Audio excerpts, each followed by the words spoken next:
My Inner Child Was Broken copyright page, 2025 James Miller, all rights reserved.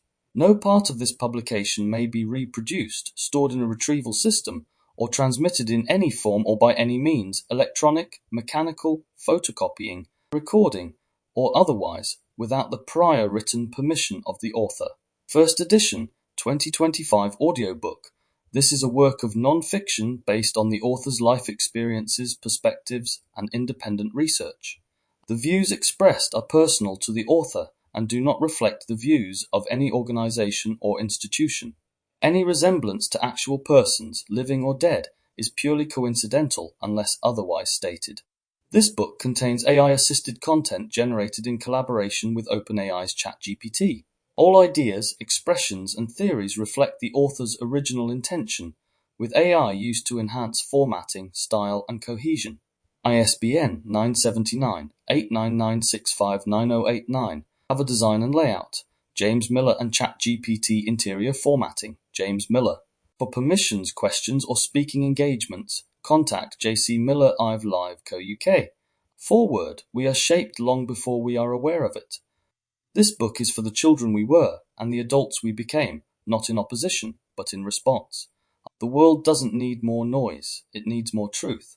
This isn't a story about trauma for sympathy or attention. It's a process of unpacking what we carry so we can stop passing it on. I didn't write this to be praised or pitied. I wrote it to break cycles.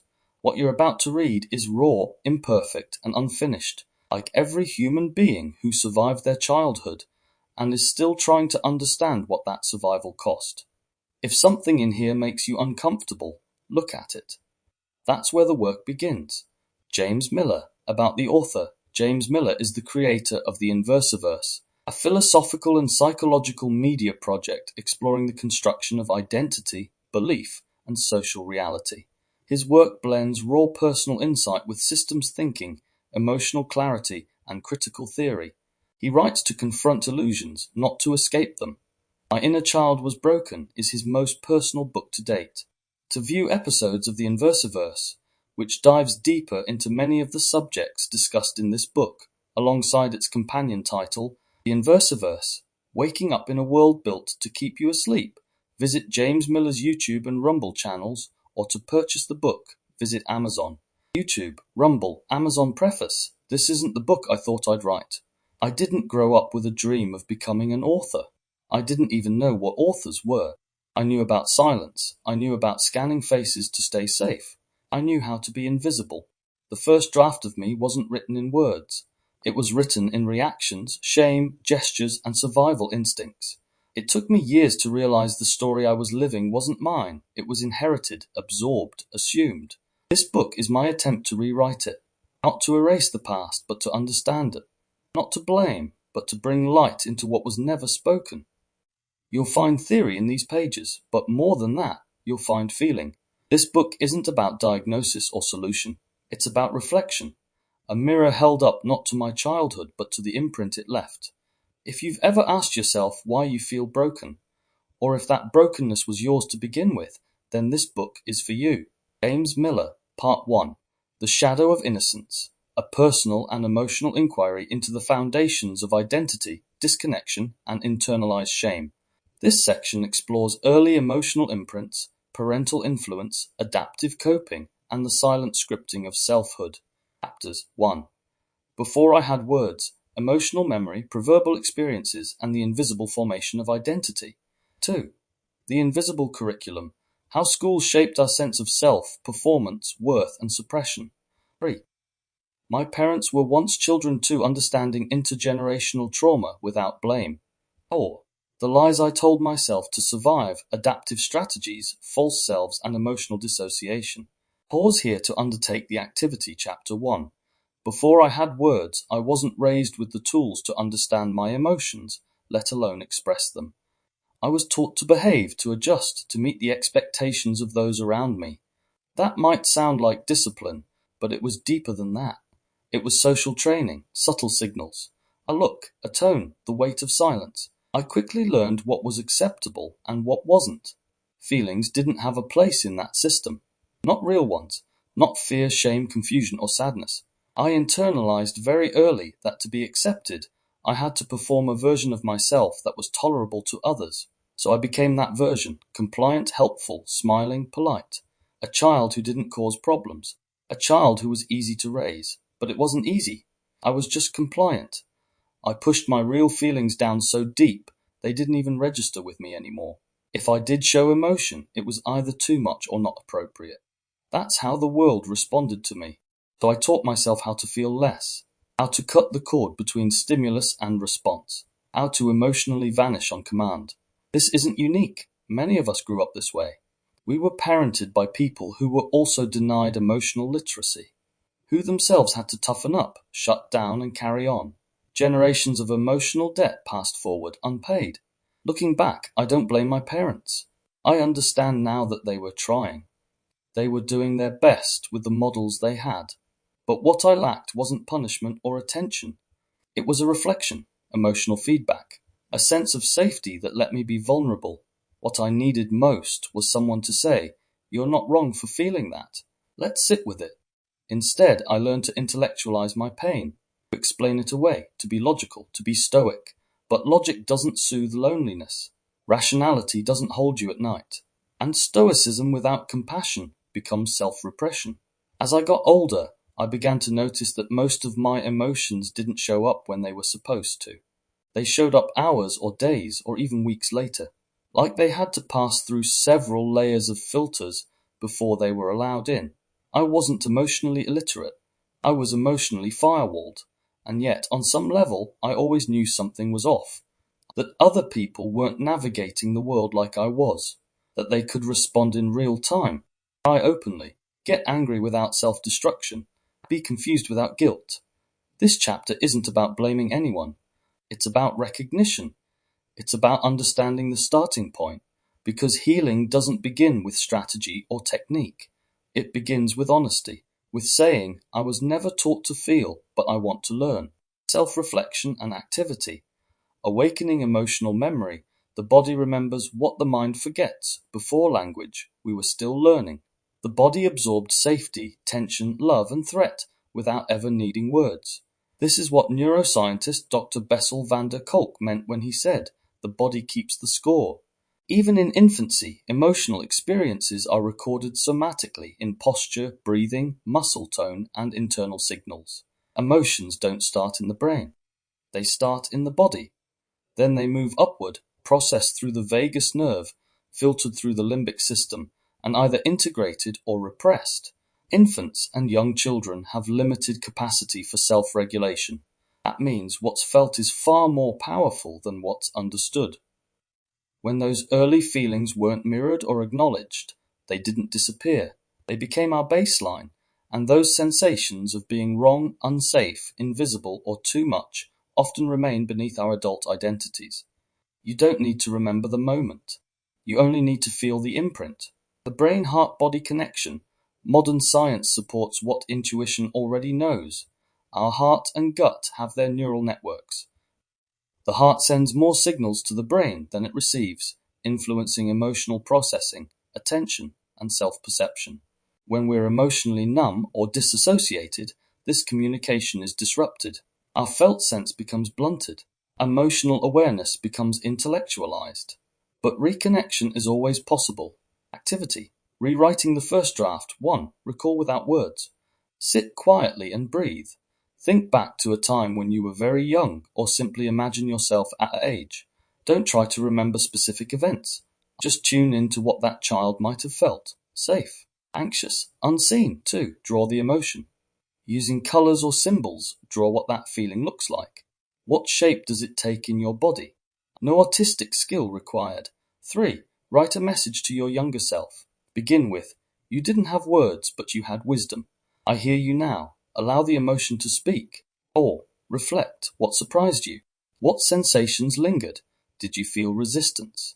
Did you feel relief? I performed a version of myself long before I understood what a self even was. That version isn't broken. It's a reflection of adaptation.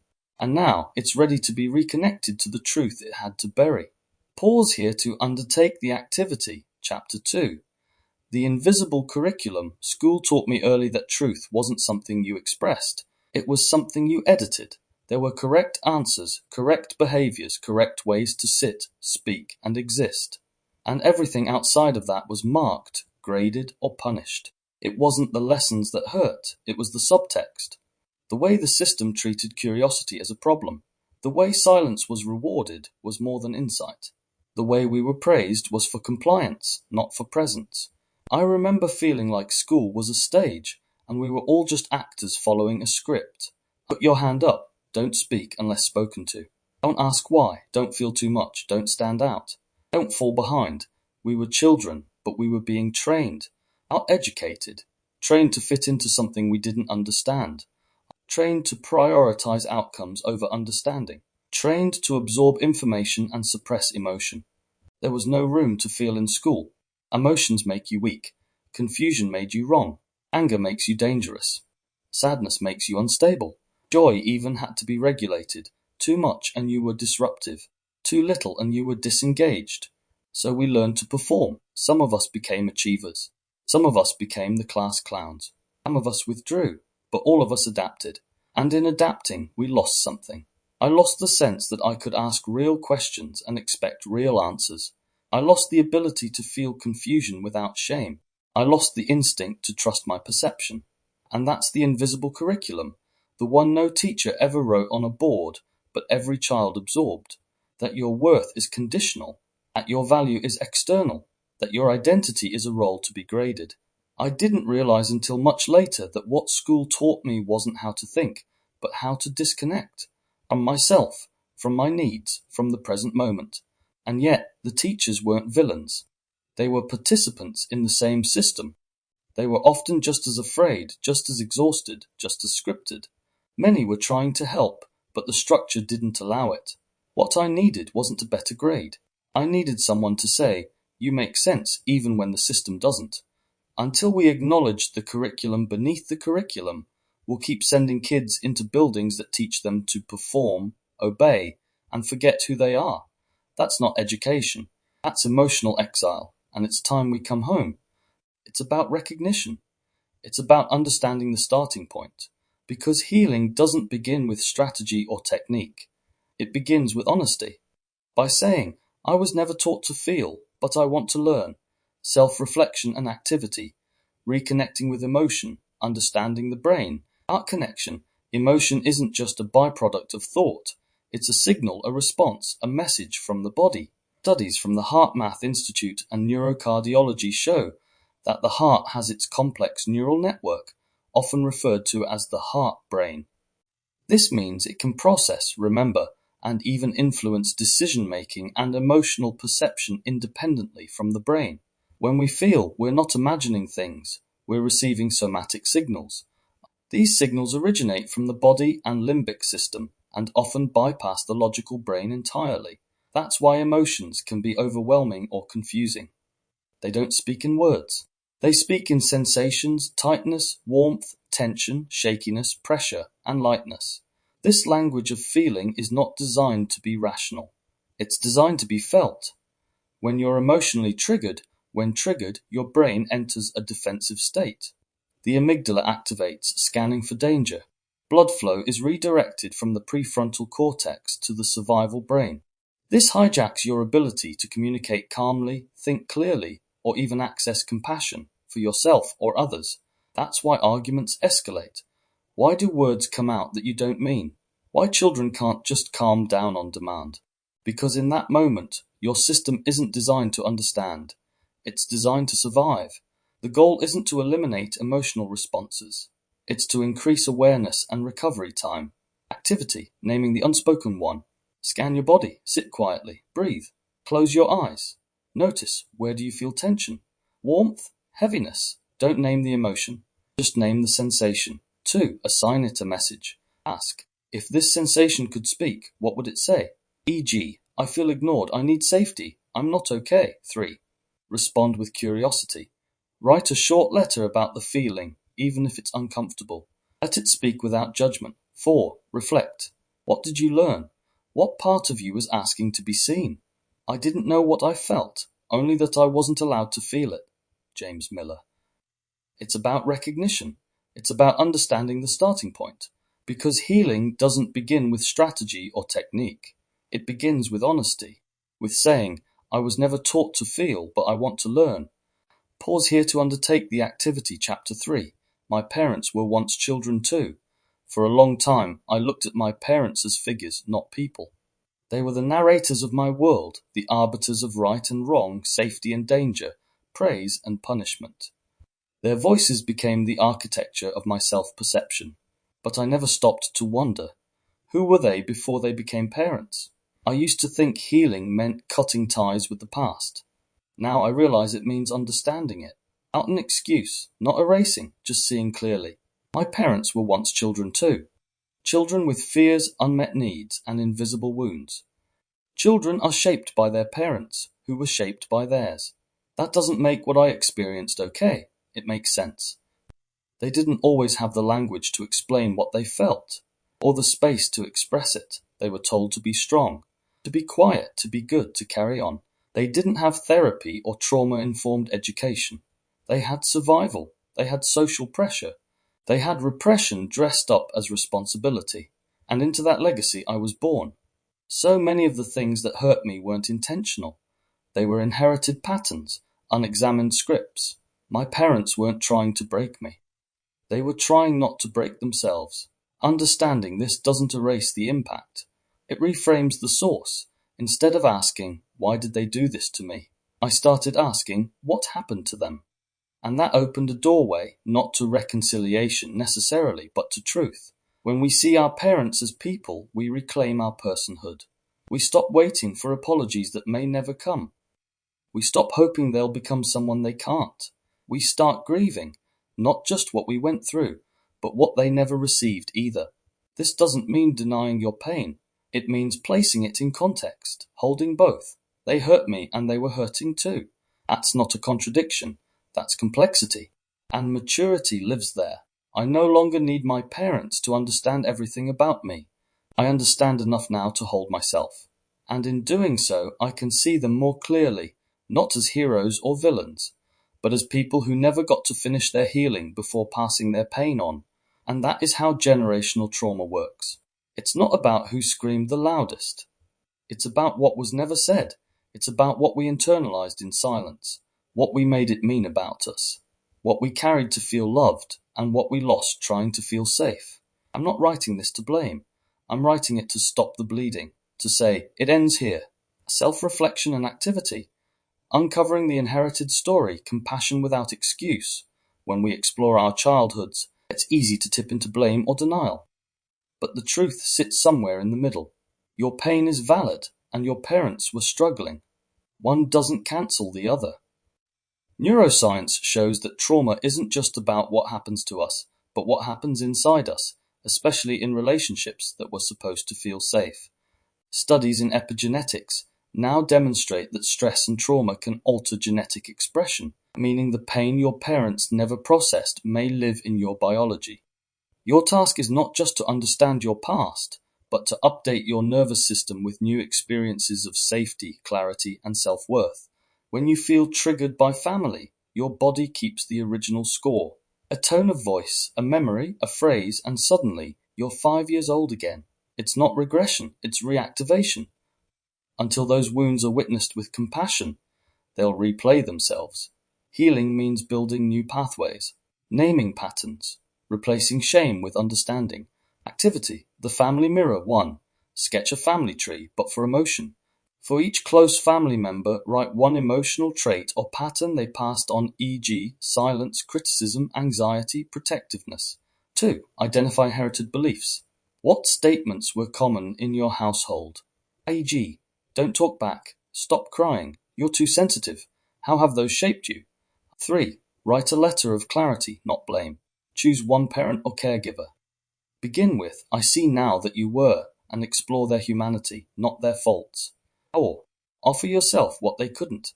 Write a short message from your adult self to your inner child. What do you need to hear now that they couldn't say then? They were wounded too. That doesn't heal me, but understanding it helps me stop the cycle. Pause here to undertake the activity. Chapter 4. The lies I told myself to survive. Children are brilliant storytellers.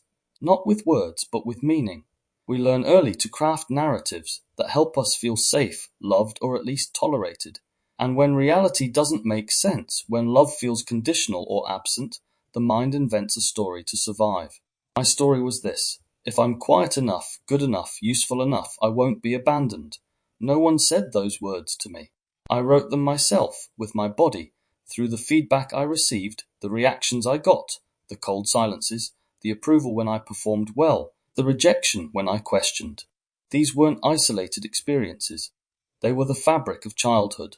I became a master of self-editing. I read faces like maps. I calculated what version of me was safest to display. Anger was dangerous. Sadness was inconvenient. Neediness was shameful. I didn't learn to feel. I learned to hide what I felt.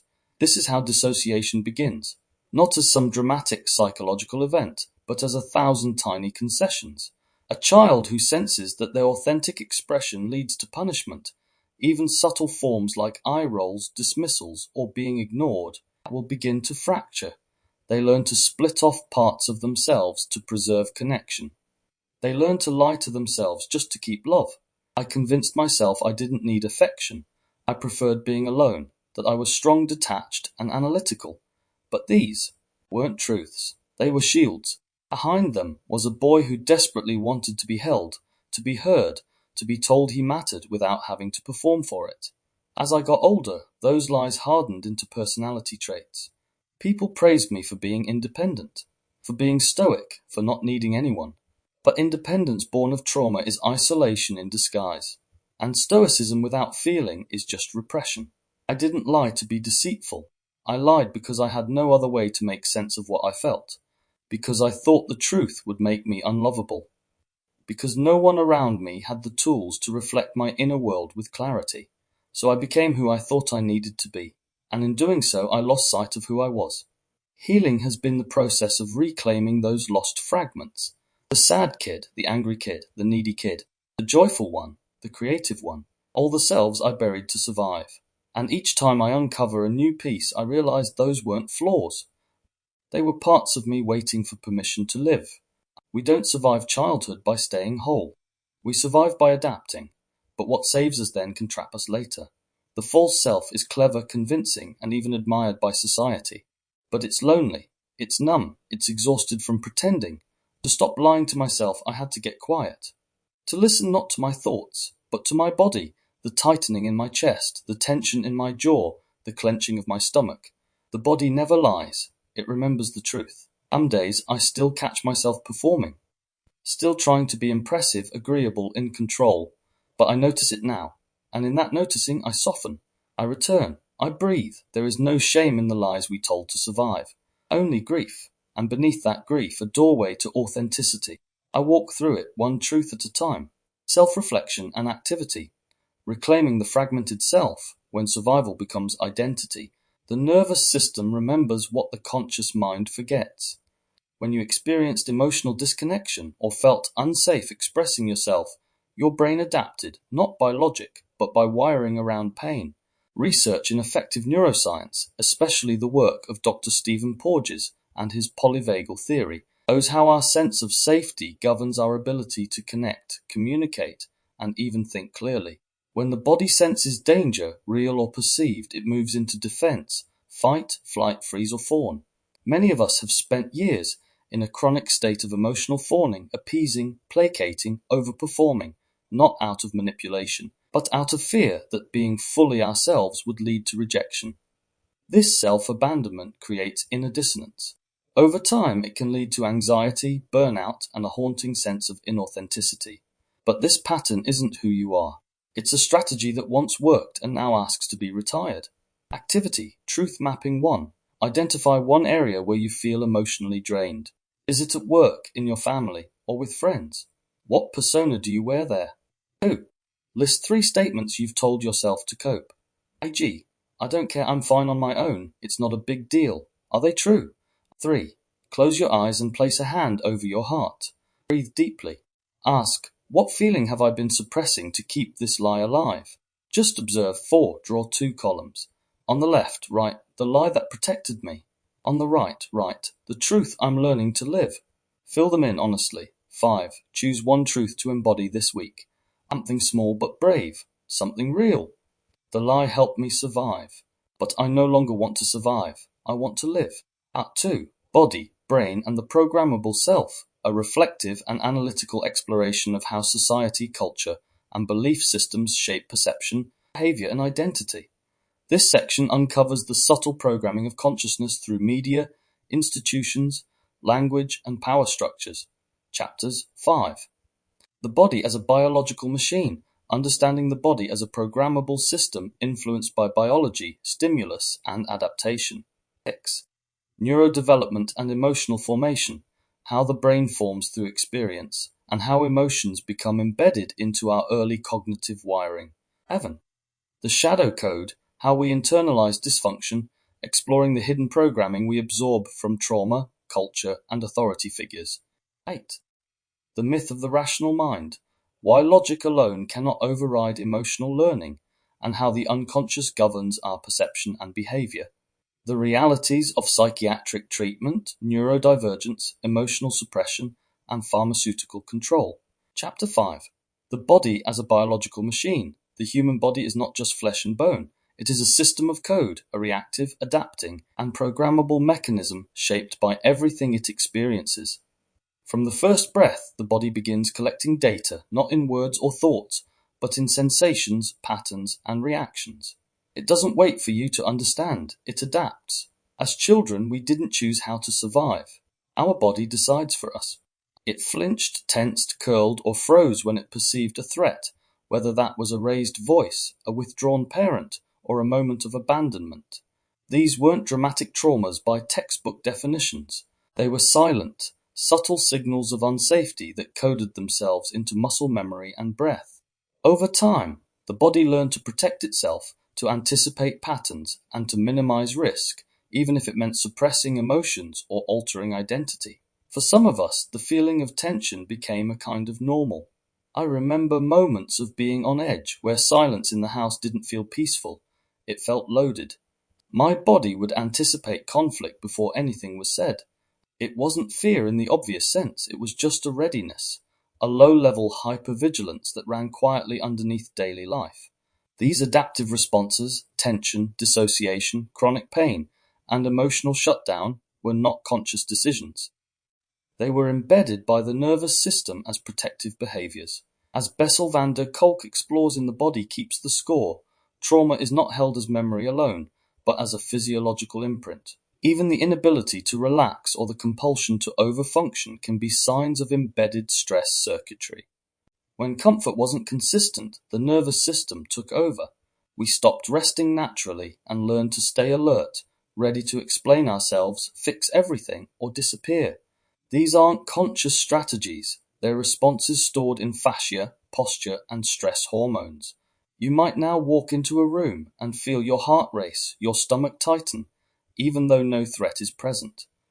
That's the body remembering. Stephen Porges' polyvagal theory helps explain how our vagus nerve shapes these survival states. Shutting down, being hyper-alert, or withdrawing isn't weakness. It's the body's way of managing overwhelm. It's intelligence. What we call personality traits, like overthinking, over-explaining, or shrinking, might be body-based reactions. Our pain taught us how to move, breathe, and relate. We're not flawed, we're patterned. Modern life compounds this. Fast-paced routines, overstimulation, screens, and media continuously reinforce those imprints. For some of us, being still feels dangerous because the body associates rest with vulnerability. We may cling to performance, validation, and busyness, not because we love them, but because stillness feels unsafe, unfamiliar. But just as we were shaped, we can reshape. Neuroplasticity shows that the brain and body can rewire. It begins with awareness, noticing tension, allowing breath, creating safety. To call the body a machine isn't to dehumanize, it's to recognize its immense power. A machine can be reprogrammed, but you must access its interface, not through force, but through feeling. The body isn't resisting you, it's waiting to be understood. Self-reflection and activity. Rewriting the body's code, the body is speaking first, the mind forgets, but the body remembers. A raised eyebrow, a cold silence, a slammed door. These moments may be long gone from memory, but they still live in the tension of your shoulders, the way you hold your breath in conflict, or why you find it difficult to rest without guilt. Survival-based adaptations like shutdown, tension, or fawning are not flaws. They're signatures of resilience. They are body-learned patterns, not conscious decisions. These were installed without our consent, often without our awareness, in response to the subtle and loud stresses of our environment. Compassion begins by recognizing this. The things you thought were personality traits may be nervous system settings. According to the polyvagal theory and somatic psychology, healing begins when the body feels safe enough to downshift from defense into regulation. There is no just get over it switch, but there is a reprogramming process. It starts with noticing what your body has been saying all along. Activity, reprogramming through awareness objective. Build awareness of your body's subconscious emotional language and begin re-establishing trust. Stillness scan, lie down or sit in silence. For 5 minutes, focus only on scanning your body. Where is the tightness, numbness, heat? 2. Emotional echoes. Think of a memory that still lingers. Where does it live in your body? Is it in the throat? The stomach? 3. Describe the sensation. Don't name the emotion. Describe the sensation, pressure, tingling, flutter, or stone-like. This builds fluency in the body's language. 4. Breath dialogue. Take 10 deep breaths. With each exhale, ask your body what it's holding. Don't force answers. Let the body respond in image, word, or sensation. 5. Journal prompt. If my body had a voice, what would it say it's been carrying the longest? Neuroscience insight. Emotions are felt before they're understood. The limbic system emotio responds faster than the neocortex logic. That's why you know something is wrong even before you can say why. According to studies in affective neuroscience, emotional states have unique physiological signatures that remain long after the event has passed, unless they are acknowledged, processed, and released. Pause here to undertake the activity. Chapter 6. Neurodevelopment and Emotional Formation. Our earliest environment doesn't just shape our preferences. It shapes our neurology. A child's brain, still developing and highly plastic, absorbs patterns not just through words, but through emotional tone, body language, and relational consistency. Safety is not a cognitive concept to a child. It is a felt state. And the absence of this safety, even subtly, has lasting consequences. From the first year of life, the brain is sculpted by emotional feedback. Caregivers who respond with warmth and regulation help form secure attachment. Caregivers who are dismissive, inconsistent, or emotionally unavailable shape a nervous system that expects neglect, disconnection, or chaos. These early messages are not heard. They are felt in the form of cortisol levels, amygdala activity, and somatic readiness. I recall moments from my early years, not always dramatic, but quietly unsettling, like walking into a room and feeling a parent's mood before they spoke.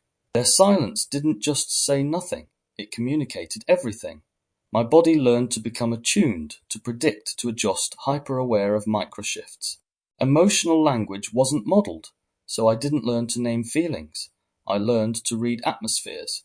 This absence of mirroring doesn't just confuse, it affects the brain's development. Without consistent co-regulation, the prefrontal cortex develops inefficiently.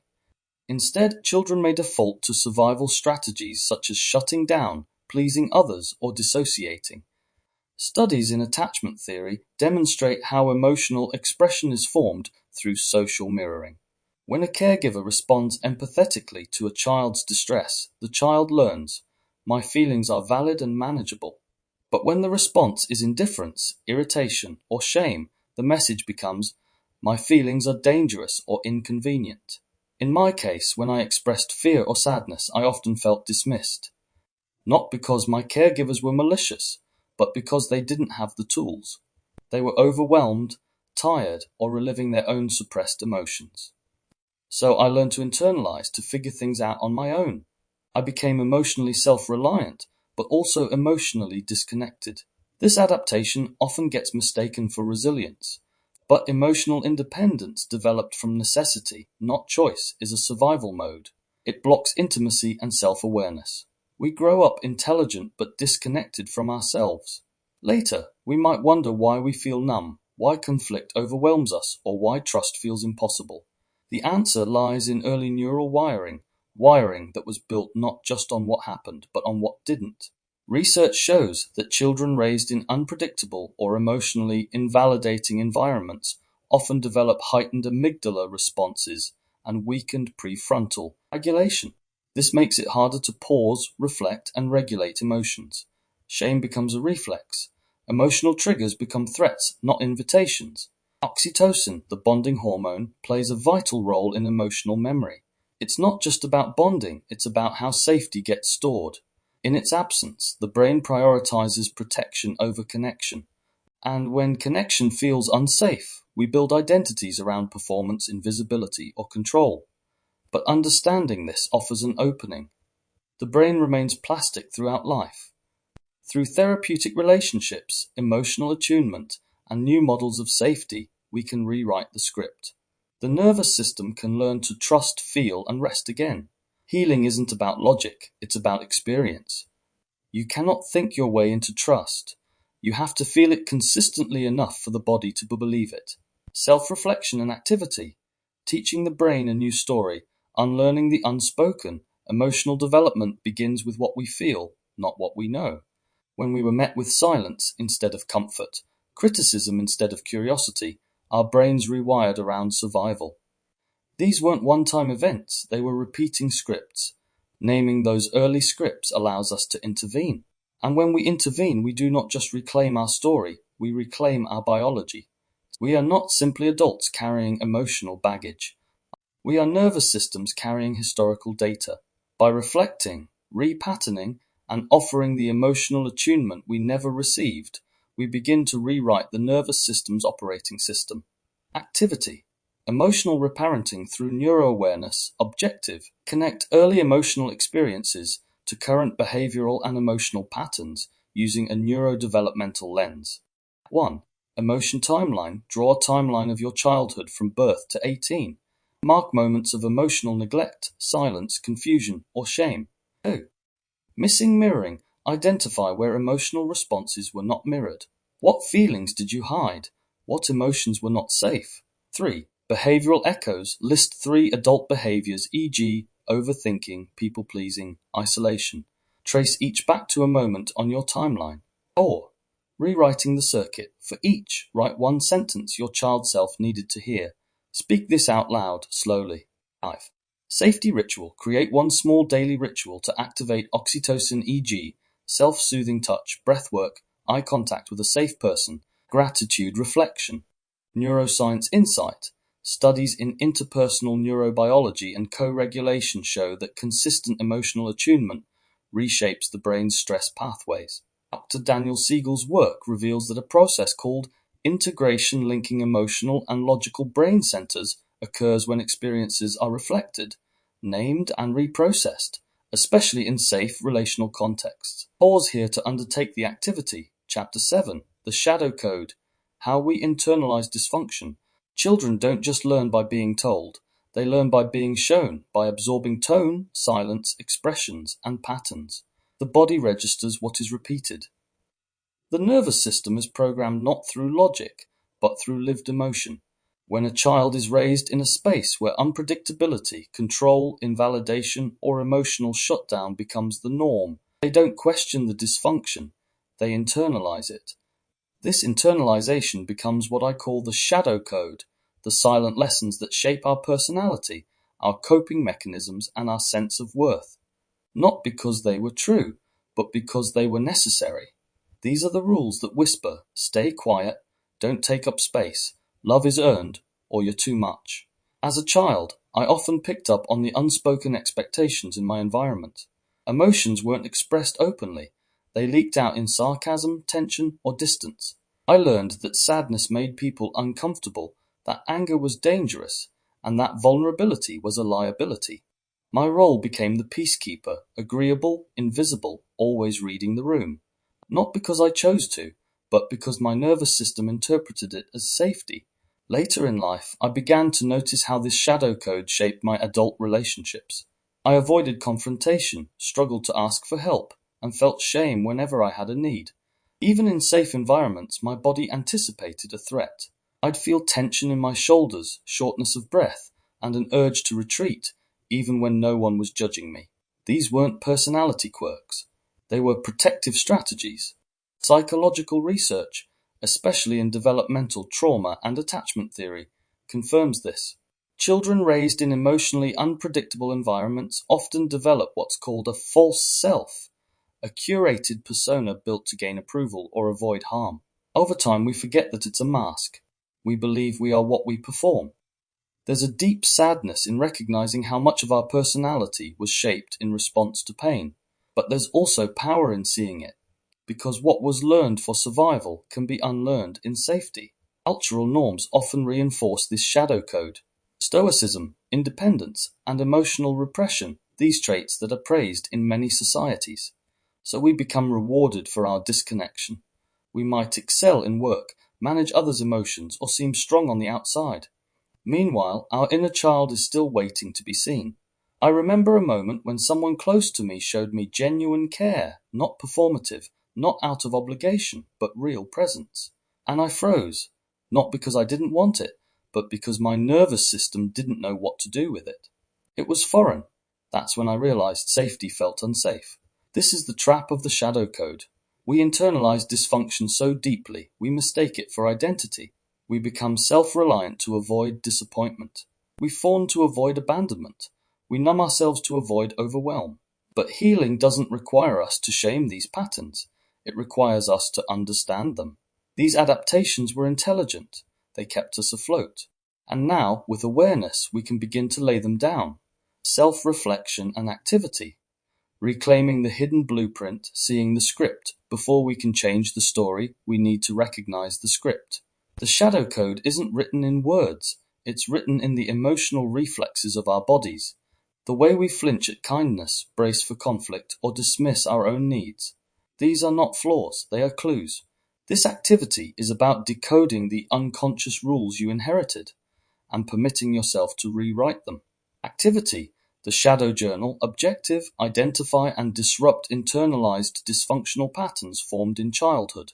1. The silent rules. List 5 unspoken rules from your childhood home, e.g., don't be emotional, keep the peace, work hard, rest later. Reflect on how each shows up in your adult behavior. 2. Traits as strategies. Write down 3 parts of your personality you've been praised for, e.g., independence, politeness, being helpful. Ask yourself, were these traits encouraged or were they survival responses? 3. Naming the voice. Notice the voice that appears when you make a mistake, feel sad, or ask for help. Whose tone does it resemble? What does it say? 4. Inner child dialogue. Write a compassionate reply to that voice from your adult self. One that offers safety, not shame. 5. Reclaiming expression. Choose one emotion you weren't allowed to show as a child. Create a safe moment this week to express it through journaling, music, art, or speaking aloud. Psychological insight. Studies in schema therapy and internal family systems, IFS, demonstrate how early emotional patterns form enduring belief systems, such as defectiveness, unlovability, or the need to perform for approval. These beliefs often operate below awareness, but drive much of our adult emotional world. Pause here to undertake the activity. Chapter 8. The Myth of the Rational Mind. We are raised in a culture that worships the intellect. Logic is framed as the highest form of intelligence, while emotions are cast as irrational, messy, and inconvenient. From a young age, many of us are taught to think clearly, be reasonable, and calm down. But what if the mind isn't as rational as we were led to believe? In emotionally charged moments, the thinking brain, the neocortex, often takes a backseat to the limbic system, the part of the brain responsible for processing emotion and survival responses. Neuroscience confirms what many of us experience intuitively. When emotions are high, logic is low. We don't reason, we react. Growing up, I often defaulted to analysis. If I could understand what was happening, I believed I could control it. I mistook thinking for feeling. I intellectualized my pain instead of feeling it, because that was safer. Emotional language wasn't modeled in my early environment. There was no vocabulary for shame, confusion, or hurt, only the silent expectation to get on with it. I did, but the emotions didn't disappear. They stored themselves in my body as tension in my stomach, tightness in my jaw, and an inability to cry even when I wanted to. I was praised for being mature, for not being too emotional, for being rational. But I was just disconnected, a well-trained thinker cut off from my truth. The myth of the rational mind also shows up in conflict. I found myself trying to argue my needs with logic. I would explain, over-explain, and provide evidence for why I was hurt. But it didn't create understanding, it created distance. Because no amount of logic can substitute for emotional resonance. What I needed was to be felt, not debated.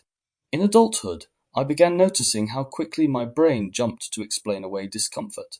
I'd rationalize someone else's poor behavior. I'd justify my disconnection. I'd silence emotional alarm bells with reasons. But that only deepened the split between my head and my heart. We often confuse rationalization with awareness. But rationalization is the mind's defense mechanism, a story we tell ourselves to avoid pain. Awareness, on the other hand, requires us to feel. It asks us to sit with discomfort long, enough to hear what it's trying to say. And that's where truth lives. Trauma research shows how the body reacts before the mind can catch up. Peter Levine, in his work on somatic experiencing, describes how trauma becomes frozen in the body, bypassing logic entirely. Similarly, Bessel van der Kolk's studies in the body keeps the score remind us that healing isn't about insight alone. It's about integration, reconnecting the emotional, physical, and cognitive layers of the self. As I grew more aware of my patterns, I began to notice how often I used intellect as armor. I'd explain my trauma like a lecture, not a wound. I knew the theories, attachment styles, emotional dysregulation, and developmental psychology, but I didn't know how to feel safe in my skin. The rational mind has its place. It helps us plan, evaluate, and navigate complexity. But when it dominates, it can become a prison. It can convince us that we're fine when we're not, that we're being dramatic when we're hurting, that our emotional needs are too much. Emotional learning creates embodied truths, the kind that can't be overwritten with facts. If as a child I learned that expressing sadness led to rejection, no amount of adult reasoning could undo that wiring.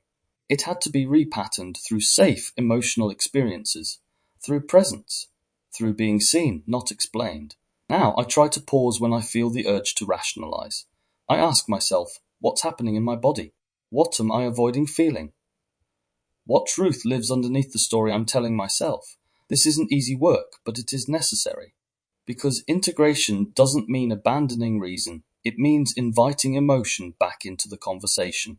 It means letting the heart and the mind sit at the same table. Psychological insight, studies in neuroscience, e.g., Damasio's somatic marker hypothesis, show that emotion is integral to decision making. The limbic system often votes before the neocortex does. In healing, this means we must include the body and the emotional brain, not just the logical mind. Self-reflection and activity. Integrating emotion and reason, bridging the divide. Many of us were raised to believe that logic is the antidote to emotion. But real wisdom comes from integration, when we learn to honor both. This section invites you to observe how you respond to emotion, and to practice reintegrating feeling and thought. Activity, logic versus felt sense. Objective, identify when rationalization overrides emotional truth, and learn to hold both. 1. Emotional checkpoint. Recall a recent conflict or emotional moment. Without analyzing it, write down the first feeling that came up, e.g., fear, sadness, shame. 2. The rational story. Now write the explanation you told yourself or others, e.g., it wasn't a big deal, they probably didn't mean it. 3. Spot the disconnection, compare the two. What emotions were excluded or invalidated by the rationalization? 4. Body scan, sit quietly for 2 minutes. Scan your body for areas of tension or numbness. Ask yourself, what emotion might live here? 5. Speak both languages. Practice expressing an emotional truth with a rational structure. For example, I know this might not seem logical, but I feel anxious when plans change suddenly. It reminds me of. Pause here to undertake the activity. Part 3, The Path to Reintegration, a practical and philosophical exploration of inner repair. This part introduces original theories and frameworks for healing, moving from awareness into action, and offering tools to reparent the self, decode inherited patterns, and rewire the emotional system toward wholeness and sovereignty. Chapters 9. Reparenting, becoming the adult you needed, rebuilding safety, trust, and emotional language through conscious self-care and internal leadership. 10. Theory emotional compression, understanding how unexpressed emotions are stored in the body and re-emerge as tension. 11. Theory, the conscious mirror, a model for self-reflection and relational awareness that helps decode projections, triggers, and unmet needs. 12. Theory, the soul operating system SOS, a philosophical and psychological framework for exploring the inner architecture of identity, emotion, belief, and spirit. 13. Learning to feel again, returning to the language of the body, and creating rituals of emotional reconnection and embodied truth. Chapter 9. Reparenting, becoming the adult you needed. We often search for healing through external answers, but the true path inward begins with one of the most difficult yet liberating acts, reparenting. It's the conscious decision to meet the unmet needs of your past, to hold the hand of your inner child with the wisdom of your adult self, and to create a new foundation of care, safety, and truth. Reparenting is not about replacing or rejecting your parents. It's about becoming the guide they may not have been able to be due to their own inherited wounds. Growing up, you may not have had the language to articulate what was wrong. You may have sensed fear in a father who turned to alcohol to mask his pain, or felt tension in the household when the world outside was gripped by recession and economic uncertainty. These were not simply events. They were impressions, emotional blueprints, scripts etched into your nervous system. Even loving homes can carry unmet needs, especially when those needs were unspoken or misunderstood. Reparenting asks you to meet those needs now, not through control or perfectionism, but through presence, through relearning how to speak to yourself, not with criticism, but with care. This is where emotional memory lives, in the small moments of silence, shame, or dismissal that taught you to suppress rather than express. You begin to undo those patterns when you hear the inner voice say, "I'm broken," and respond instead with, "You're safe. You're enough. I'm here." This chapter is rooted in the understanding that the adult you're becoming is also the child you were. They are not separate. And the more you listen to that inner child, the more you understand what you needed back then, the better you are at becoming that person now. The nervous system's echo, emotions do not vanish with time. They encode. The sense of waiting for a parent to come home safely. The hesitation to express an emotion for fear of being dismissed. These are not rational memories. They are somatic. Your body stores them as tension, hesitation, or shutdown. According to studies on adverse childhood experiences, unresolved emotional stress in childhood increases the likelihood of chronic illness, anxiety, and relational difficulty in adulthood. Even in homes where abuse or neglect were not overt, a lack of emotional attunement when your feelings weren't mirrored or named, and result in confusion and self-doubt. In these moments, you learn to mistrust your body's cues. The key to reparenting is to reverse this mistrust by responding to those signals with curiosity rather than shame. Compassion, not correction. Reparenting is not about correcting every flaw. It's about learning to love yourself through them. It's saying, "I know why you're struggling today," instead of "what's wrong with me."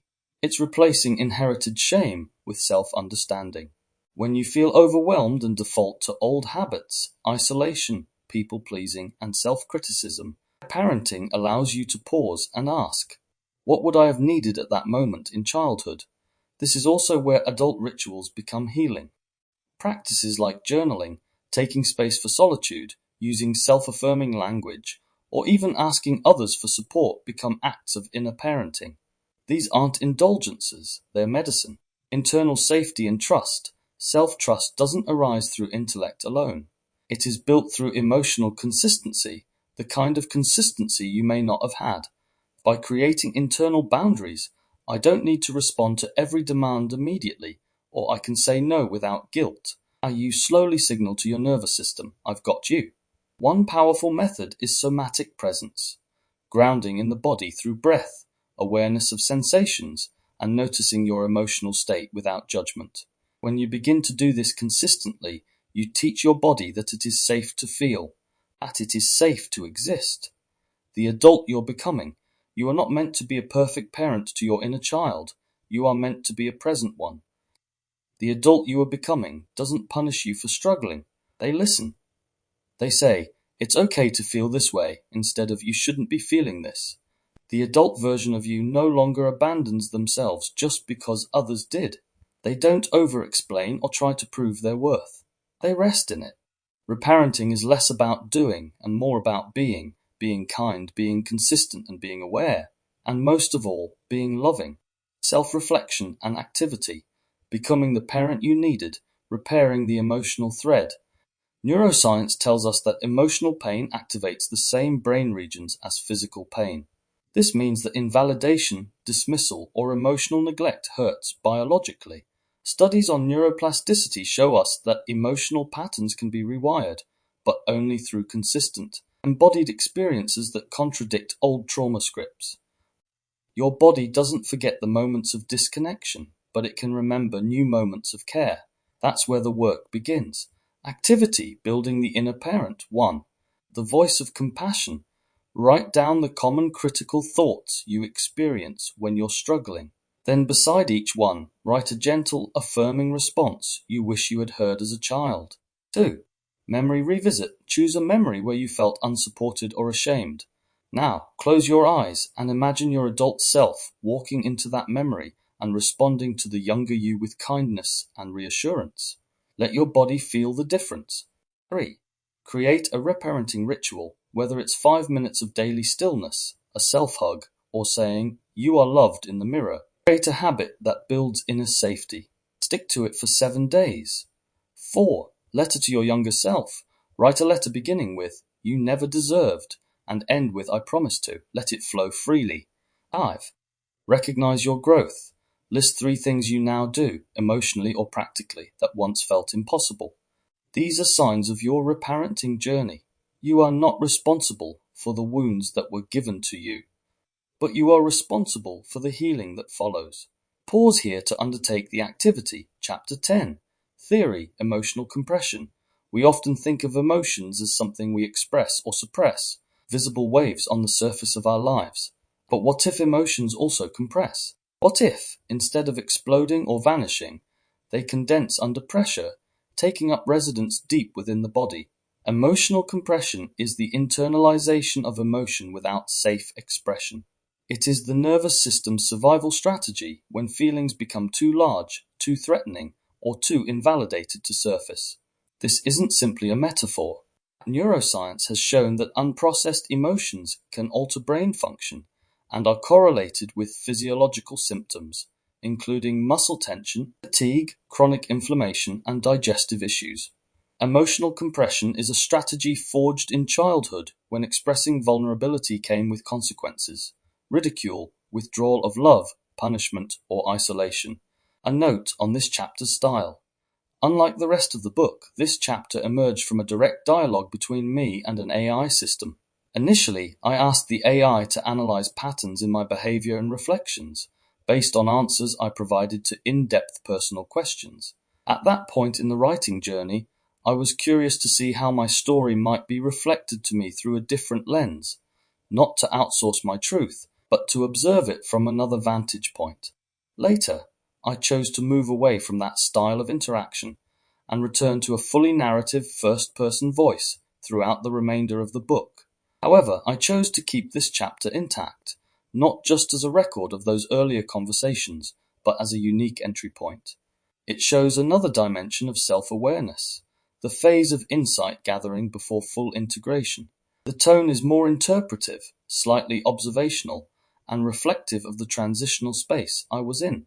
Its differences are intentional, an echo of how healing often unfolds, not in perfect narrative order, but in layered nonlinear insight. Layer 1. Learning to be quiet in a loud world. From an early age, many of us learn the art of emotional censorship, a subtle but devastating discipline. If we cried, we were called dramatic. If we expressed anger, we were punished or shamed. Even joy, when too loud or untimely, was corrected. The lesson was clear: emotions are risky. Better to mute yourself before the world does. In your story, that lesson was carved into daily life. You've described how sarcasm and humor were armor, not just expressions of wit. They were shields, ways to divert attention from discomfort. You grew up seeing the emotional truth distorted or ignored, where people who did you wrong would gaslight or pretend it didn't happen. And the more truth you saw, the more inconvenient you became, so you held it in. Even as an adult, this carried through. You mentioned times when you couldn't say how you felt, not because you didn't know, but because your nervous system had learned that being honest made people retreat, manipulate, or attack. Emotional compression became a muscle memory, a tension in the gut, the clench of the jaw, the retreat behind reason. Layer 2. When expression feels like exposure, emotional compression isn't just about suppression, it's about survival. You spoke of moments where you were punished not just for doing wrong, but for being seen. You were rejected by people who claimed to care, lied about by those too weak to tell the truth, and placed in environments that demanded silence over self. So you built an internal archive, not of memories, but of sensations. Betrayal felt like nausea, rejection a tightening of the throat. Unfairness made your skin crawl. You didn't always have the language, but your body did. These weren't isolated experiences. They were part of a wider pattern of emotional distortion. When feelings are not reflected accurately by caregivers, a child doesn't just feel alone. They question the validity of their reality. You described this too, being made to feel like your reactions were wrong or exaggerated, only to later discover they were grounded in truth. Layer 3. Compression becomes identity. Over time, emotional compression doesn't just live in the body, it shapes identity. You become the person who's fine, who doesn't need help, who over-explains, over-functions, and overthinks. You adapt so well that you forget you're adapting. You described how certain people in your life seemed to prefer the version of you who struggled because it made them feel needed or superior. But when you stood in your power, you became more expressive, more healed. They turned cold or envious. This too is compression. The subtle reinforcement of that strength makes you unlovable. That self-expression equals isolation. So again, the body shrinks, the voice quiets. The child inside learns. Don't outgrow your usefulness. Don't outshine their comfort. Layer 4. Breaking the seal. Healing from emotional compression is not about shouting your truth. It's about re-inhabiting the body in ways that feel safe. One breath at a time, one sensation at a time. You've started doing this. In the past, you mentioned how you began noticing sensations instead of analyzing them. How you realized your nervous system wasn't broken, it was brilliant. It adapted to chaos by minimizing output. It knew what it was doing. The adult you now brings awareness where once there was only a reaction.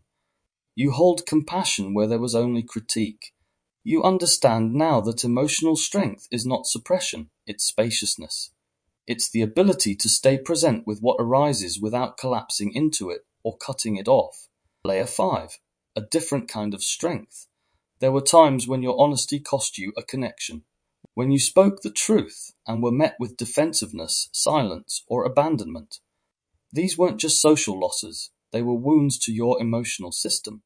They taught you to be strategic with your expression, to assess safety before speaking, to scan faces for signs of rejection. But now, strength looks different. Now it's pausing and asking, what am I feeling? It's resisting the urge to perform resilience when what you need is rest. It's speaking softly to the self-critic inside and saying, we don't have to carry this alone anymore. This is emotional expansion. This is the opposite of compression. Self-reflection and activity. The body remembers what the mind forgets, creating emotional space. Studies in polyvagal theory suggest that the body registers threat before the mind interprets it. Emotional compression often stems from a body that was never permitted to feel. Trauma-informed research shows that safety is a felt sense, not a thought. We must therefore create new embodied experiences that tell the nervous system, it's safe now. Activity, expanding the emotional container. 1. Somatic journaling. Instead of writing thoughts, begin with sensations. Scan your body and describe what you feel. Tightness, tingling, numbness. Let your body speak first. 2. The compression map. Draw a silhouette of your body. Mark where you feel you hold tension or emotion. Beside each area, write the earliest memory you associate with that sensation. 3. Emotional vocabulary builder. List 10 feelings you've struggled to name. Look up definitions and examples. Practice using them in sentences about yourself. 4. Rehearsal of truth. Practice saying a vulnerable truth aloud to a mirror or a safe person. Notice the physical response. Repeat it until your body no longer flinches. 5. Release through movement, dance, shake, stretch. Choose any form of movement that allows you to release tension.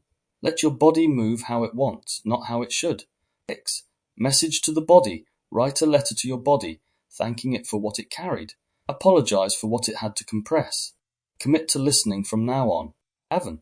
Witnessing the silence. Think of one emotion you never felt safe expressing.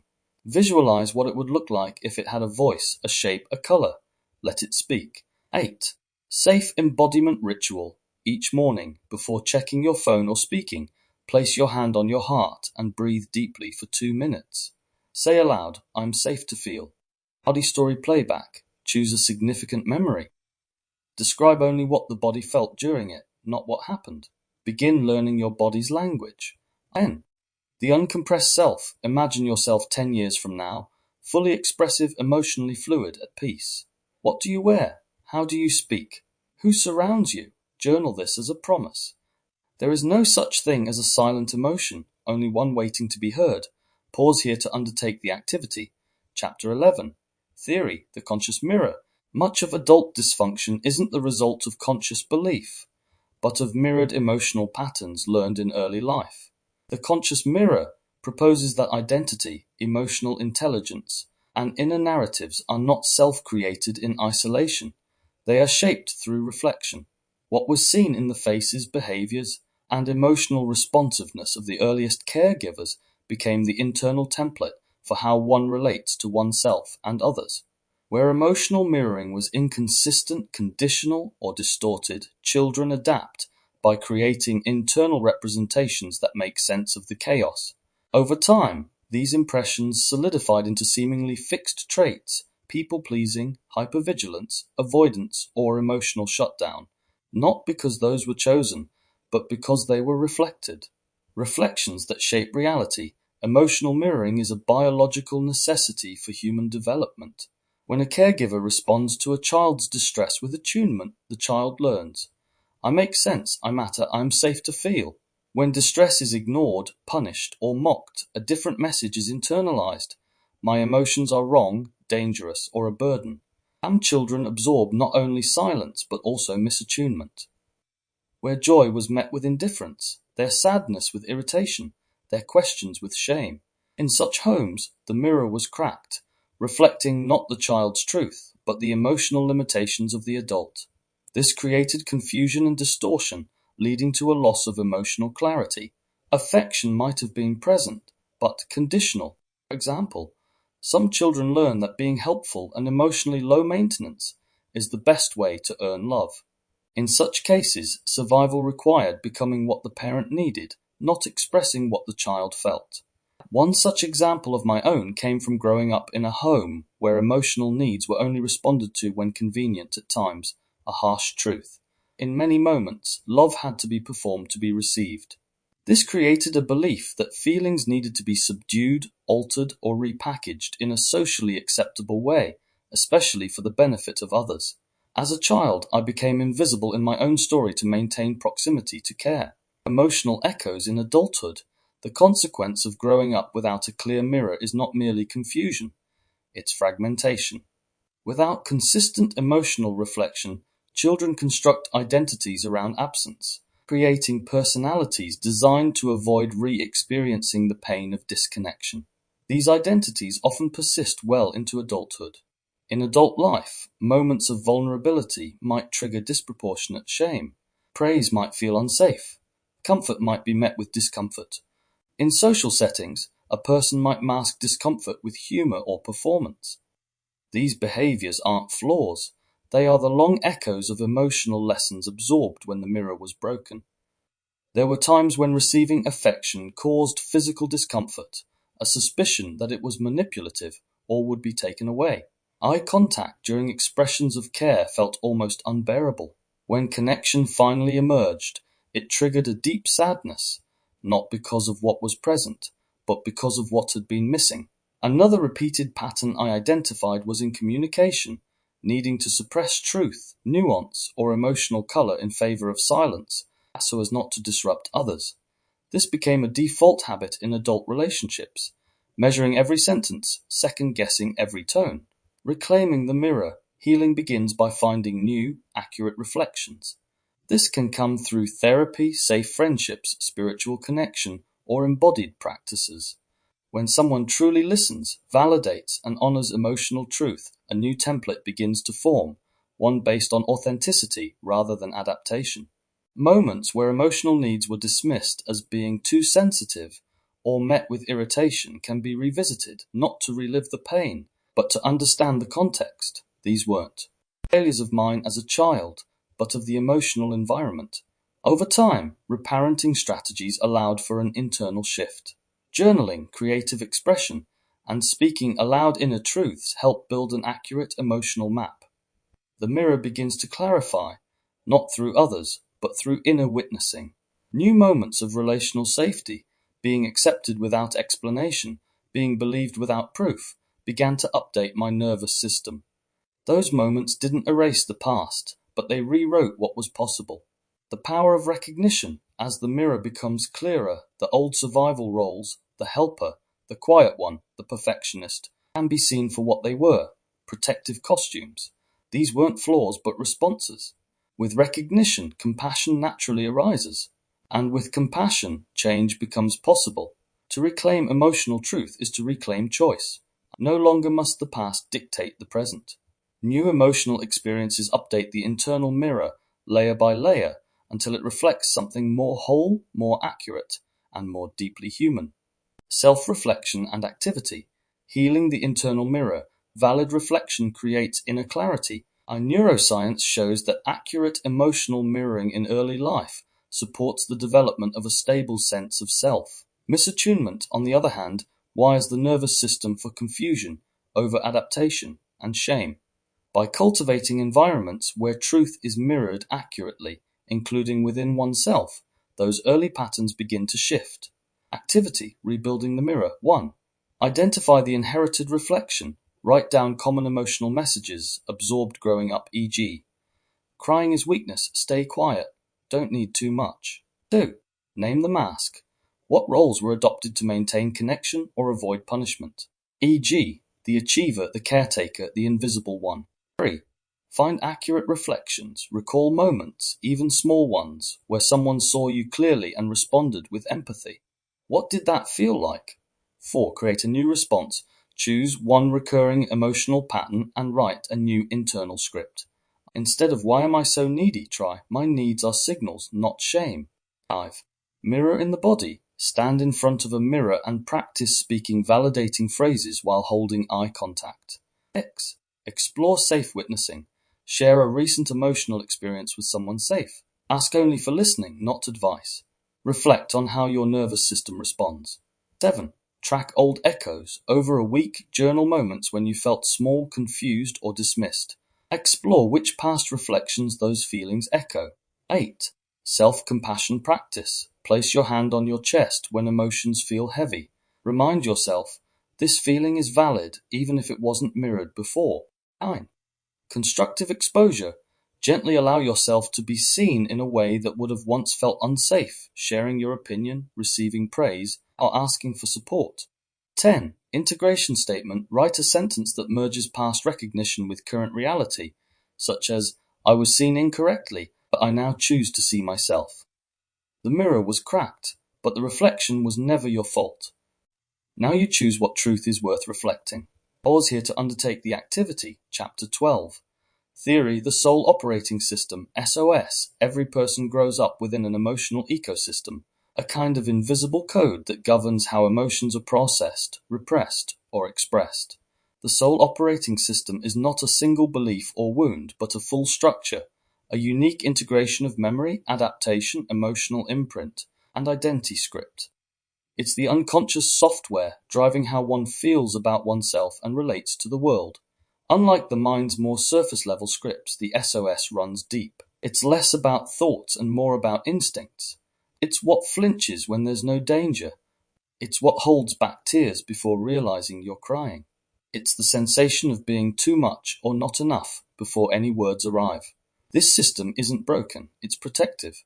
But until it's made conscious, it continues to run the show. The layered architecture of the SOS, the soul operating system, forms over time, often beginning before language. Emotional responses are coded through facial expressions, tone of voice, body language, and the rhythm of early relationships. These cues become internalized. Silence might signal danger, a sigh might imply disappointment, a raised voice might mean abandonment. In homes where emotions were not named or validated, emotional compression became the norm. The body learned to contract around feeling. The nervous system adapts by tightening, dulling, or dissociating. Experiences were not just remembered, they were encoded. For example, growing up in an environment where affection was only given after performing well, an unconscious belief may have formed: love must be earned. That belief wasn't taught through words, it was transmitted through experience. Years later, this code still operates, often invisibly. Some of the SOS shows up in adulthood through the compulsion to over-explain, to shrink in the presence of authority, or to sabotage intimacy out of fear it will eventually disappear. These aren't choices. They're inherited scripts trying to protect the self from historical emotional pain. One example: as a child, there was a profound awareness of needing to manage the emotions of others. Calm environments were rare, and tension often simmered beneath the surface. This trained my nervous system to monitor and anticipate, to shapeshift based on subtle emotional cues. The role of emotional regulator began early, often unspoken.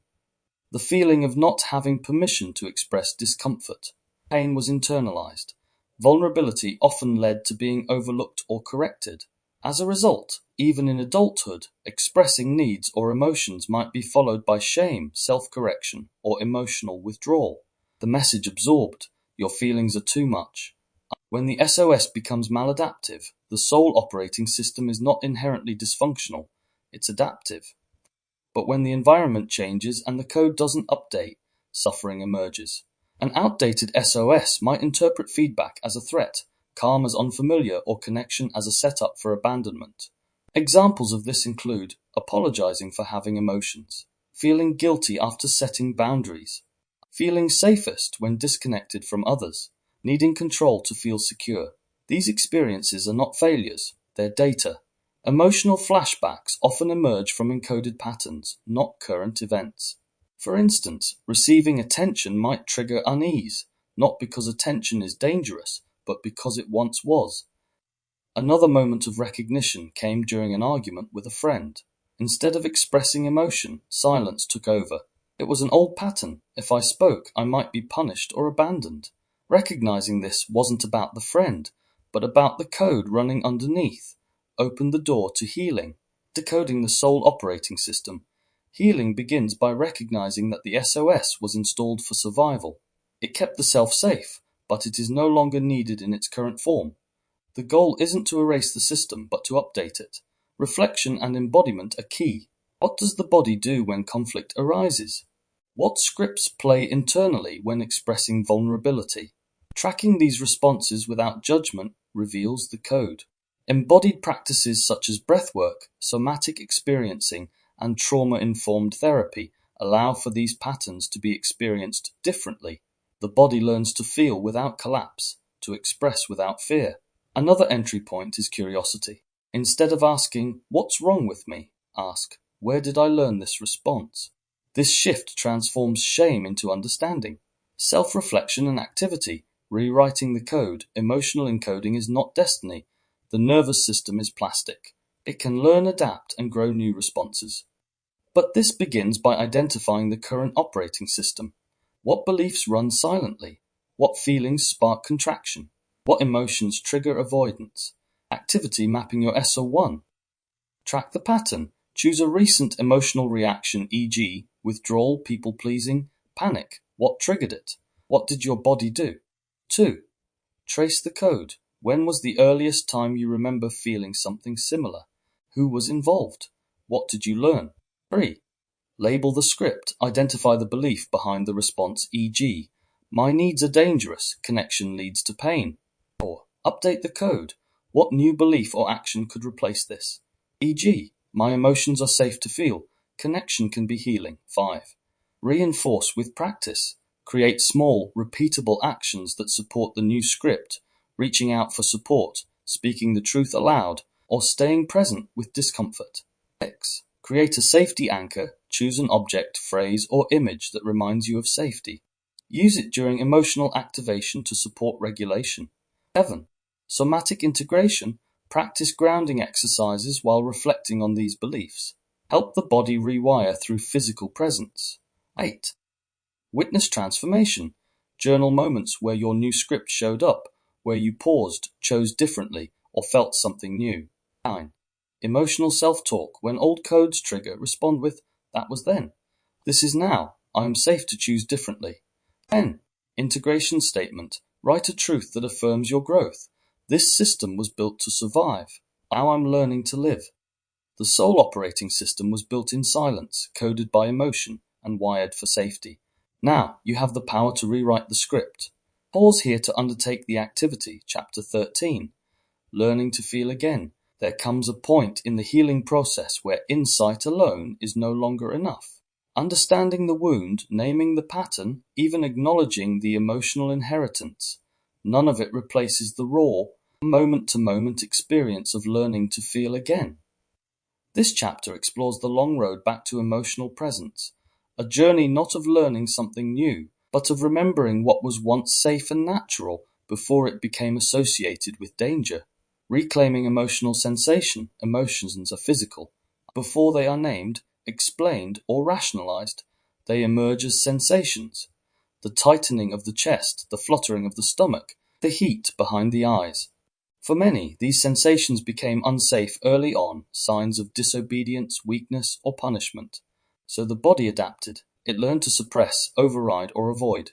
Reclaiming emotion means re-entering the body. It means allowing sensations to rise without immediately interpreting, fixing, or escaping. This is difficult. The body remembers what the mind forgets. It remembers the times when feeling led to danger, not comfort. For instance, one recollection I had involved crying during a time of intense overwhelm and being met not with comfort but coldness. From that moment forward, tears became associated with rejection. Even decades later, the reflex remained to hold back tears, to dissociate, to apologize for emotion. Reclaiming the right to cry was not just about expressing sadness. It was about confronting a system that once coded vulnerability as a threat. Each tear shed in safety rewrote that code. When feeling wasn't safe, children learn quickly. When an emotional response causes discomfort in caregivers, they internalize the message. This feeling is dangerous. Whether through direct punishment, emotional neglect, or subtle invalidation, a child learns to sever the connection between sensation and safety. Some common adaptations include smiling through discomfort, apologizing for emotional expression, becoming numb or chronically distracted, intellectualizing feelings instead of sensing them. One specific memory of mine involved being excited about something small, a drawing, a story, and being met with indifference. That moment left a silent mark. The message absorbed wasn't just, this isn't important. It became, what I feel doesn't matter. These early imprints live on as emotional reflexes. They influence relationships, intimacy, and even self-perception. Learning to feel again means confronting those early lessons and gently updating them. Emotional tolerance and window of presence. Trauma research introduces the concept of the window of tolerance, the range of emotional intensity within which a person can function without becoming overwhelmed or dissociated. For those with disrupted emotional development, this window can be extremely narrow. Feeling too much leads to panic. Feeling too little leads to numbness. Oscillating between the two becomes a survival strategy. To expand this window, emotional exposure must happen gradually and safely. Like training a muscle, the nervous system builds resilience through consistent, compassionate presence. For example, when frustration would normally lead to shutdown, staying present for 30 extra seconds can be a victory. When sadness arises and the instinct is to distract, Pausing to place a hand over the heart creates new wiring. Over time, the body learns feeling is not the enemy. From emotional literacy to emotional fluency, naming feelings is powerful. But feeling them, without needing to explain or justify, is a deeper practice. Emotional fluency means recognizing emotions as waves, not facts, allowing them to move through without gripping or pushing, feeling without collapsing into the emotion or cutting it off. This fluency is not intellectual. It's bodily. It's in the breath, the posture, the subtle choices to stay with what arises. It's in the quiet moments when discomfort surfaces, and instead of fleeing, there's a pause. A breath, a decision to stay. Relearning this kind of presence isn't linear. Some days the old patterns win. That's okay. The body isn't a machine, it's a story still being rewritten. Self-reflection and activity, learning to feel again. The body is a barometer. Your body already knows what's happening. The question is, can you learn to listen? Activity, rebuilding emotional presence. 1. Feel without fixing. Choose one moment per day to notice your feelings without trying to change them. Just breathe and witness. 2. Create a safe ritual. Develop a daily check-in practice. Light a candle. Place a hand on your heart. Ask, what do I feel right now? 3. Emotion mapping on a piece of paper. Draw a body outline. Track where you feel different emotions. Build a map over time. 4. Track the escape. Notice your habits when emotions rise, scrolling, overthinking, and busying yourself. Gently pause instead. 5. Reconnect with soothing. List 5 non-avoidant things that help you feel safe. Use one daily. 6. Voice to sensation. Try naming the sensation, not the emotion. Tight chest, buzzing in limbs, cool breath. 7. Tear permission. If you feel like crying, don't stop it. Let your body complete the wave. 8. Anchor in affirmation. Say aloud, it's safe to feel. My body knows what to do. 9. Journal the feeling. Instead of writing thoughts, write physical experiences. How did your breath move? Your shoulders. Your eyes? 10. Close with gratitude. After any emotion is felt fully, thank your body. Reinforce trust. Emotions aren't problems to solve. They are messengers, waves, and returning parts of you. Let them in. Let them move. Let them teach you who you are becoming.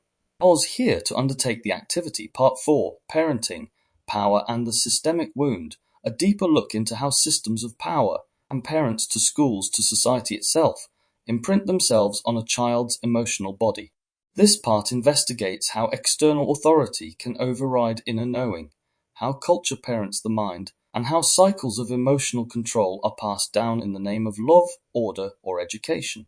It explores both the burden of inherited dysfunction and the possibility of conscious liberating alternatives.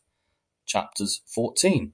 When society parents the child, how institutional systems, education, religion, and government shape identity, compliance, and emotional suppression under the guise of structure and safety.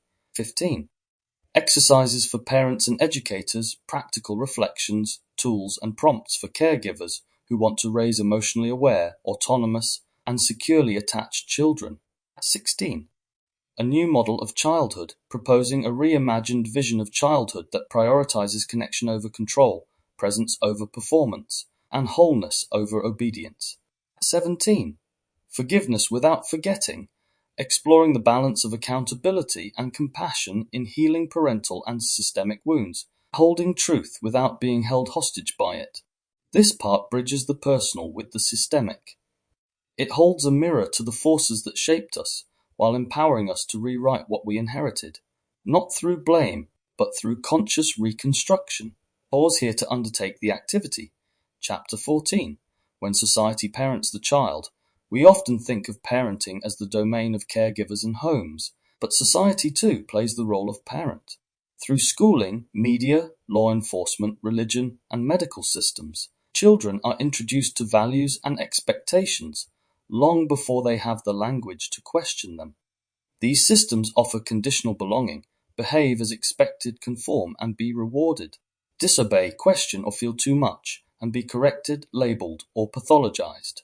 From a young age, children learn to trade authenticity for acceptance.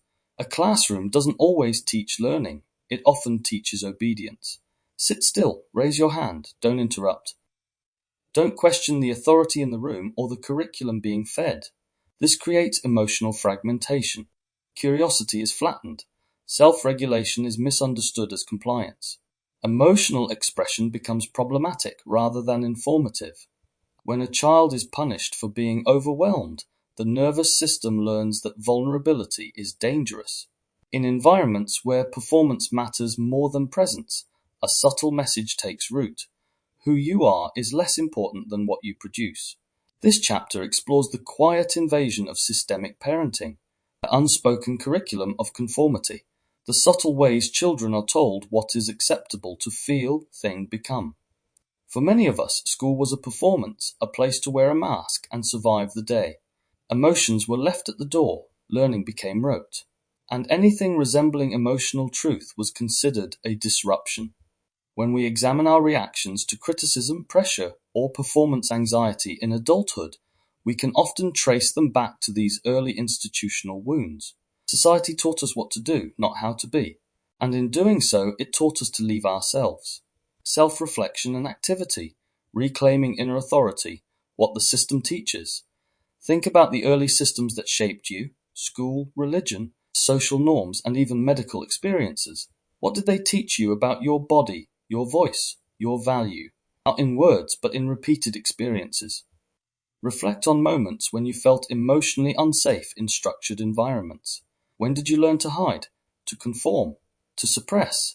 Research shows that children in rigid environments show elevated stress hormones and reduced emotional expression. Over time, this affects creativity, self-trust, and emotional development. This is not just about education. It's about identity formation. Activity, the unwritten rules. Make a list of the unspoken rules you learned in childhood systems. E.g., crying is weakness. Don't speak unless asked. Authority is always right. Beside each, write how it shows up in your adult life. Do you interrupt yourself when speaking? Do you feel anxiety around asking for help? Write a counter message, one rooted in compassion and truth.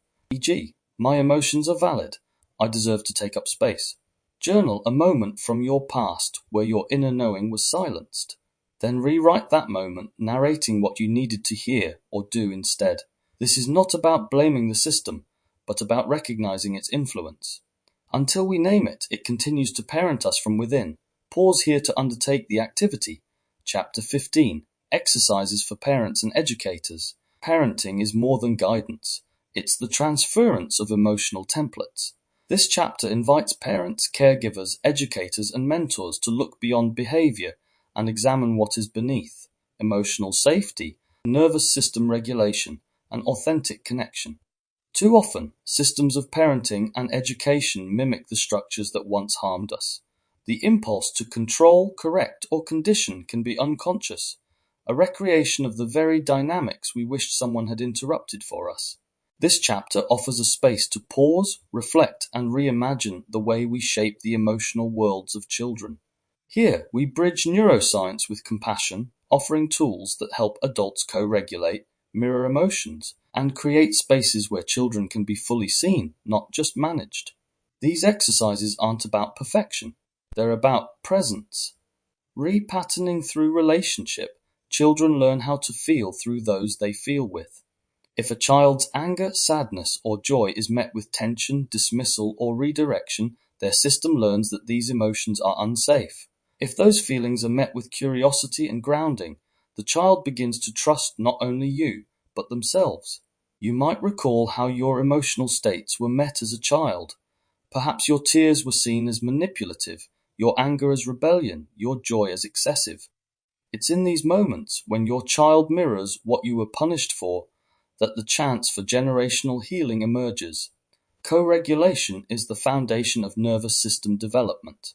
When an adult remains regulated in the presence of a child's dysregulation, the child begins to internalize a template of calm.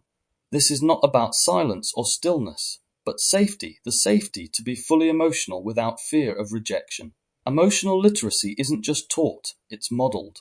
A calm, regulated adult becomes the container for a child's developing nervous system, but this requires us to unlearn. Many of us were raised in households where authority was enforced through fear, where questioning was mistaken for defiance. We carry those patterns until we choose not to. To raise emotionally whole children, we must become emotionally honest adults.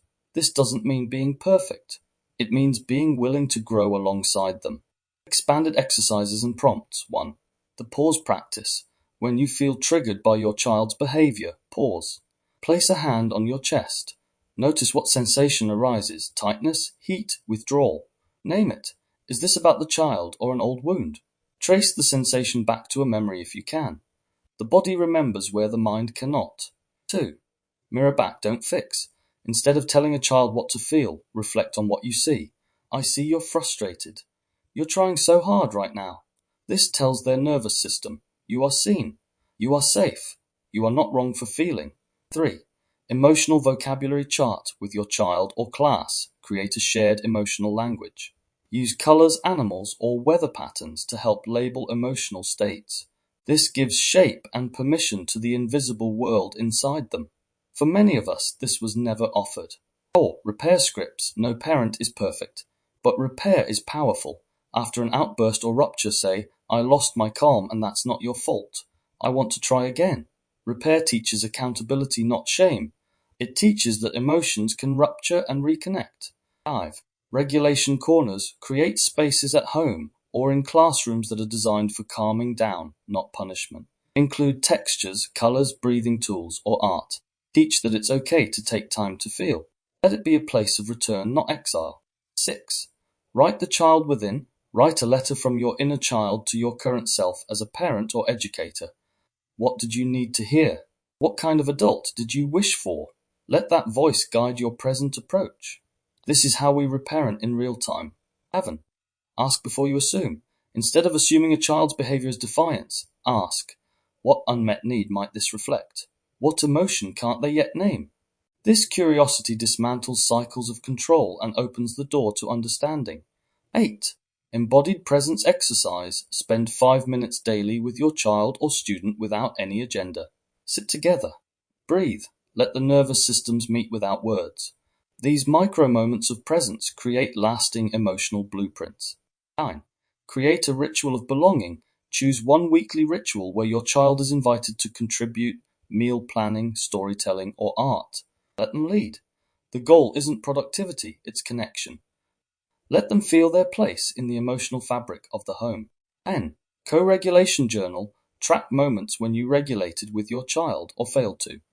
Write down what helped, what hindered, and what you learned. Over time, patterns. You'll see your healing mirrored in your parenting. Activity. Conscious connection inventory. Create a weekly ritual to check in with how you showed up emotionally. Did I meet my child's emotions with presence? Did I make space for their truth even if I didn't like it? What moments triggered me? And what do those moments reveal about my own unmet needs? When did I choose connection over correction? Where am I still parenting from fear? Mark progress not by how often you get it right, but by how willing you are to return, to repair, to remain present. Children don't need perfect parents. They need conscious ones. Pause here to undertake the activity. Chapter 16. A new model of childhood. We have spent much of this book walking backwards through time, tracing inherited wounds, decoding emotional imprints, and naming what was missing. But healing is not just excavation. It is construction. It asks, what now? What next? This chapter proposes a new way of seeing childhood, not as a problem to manage or a future adult to mold, but as a sovereign being in the making, whole from the beginning, whose emotional world is the blueprint for all that follows. We've inherited centuries of paradigms that view children through the lens of discipline, obedience, and utility. But what if we flipped the script? What if childhood wasn't the rehearsal, but the real stage where humanity is first learned, first encoded, first felt? Rethinking the emotional architecture. Imagine if schools prioritize co-regulation over compliance. Imagine if homes saw tears as wisdom, not weakness. What would emerge in a world where children were not taught to shut down, but to tune in? We often say children are resilient, but this resilience is not invincibility, it's adaptation. The child who becomes quiet, compliant, or overly helpful isn't thriving. They're protecting themselves. Survival has many masks. A new model of childhood begins with understanding that behavior is communication. A tantrum is often a request for co-regulation. That withdrawal may be a response to chronic misattunement. That joy, when expressed freely, is not an indulgence, but a sign of nervous system safety. Children are not too sensitive. They are sensory beings. Their emotions are not dramatic. They are honest. And honesty is the soil of authentic selfhood. Internal models, external systems. The systems that shape children, families, schools, and media are often built on adult fears rather than child needs. We fear what is uncontained, unpredictable, or loud, and so we silence structure or shame. But in doing so, we teach children to abandon their bodies in favor of rules. When your early environment required you to stay small, stay quiet, stay good, you learn to split from your truth. And even now, as an adult, your body might flinch at your own emotions. The echo of being too much, still alive. Reimagining childhood means breaking this loop. It means designing systems where the emotional truth of the child is not the threat, but the guide. What would change if educators were trained in nervous system awareness?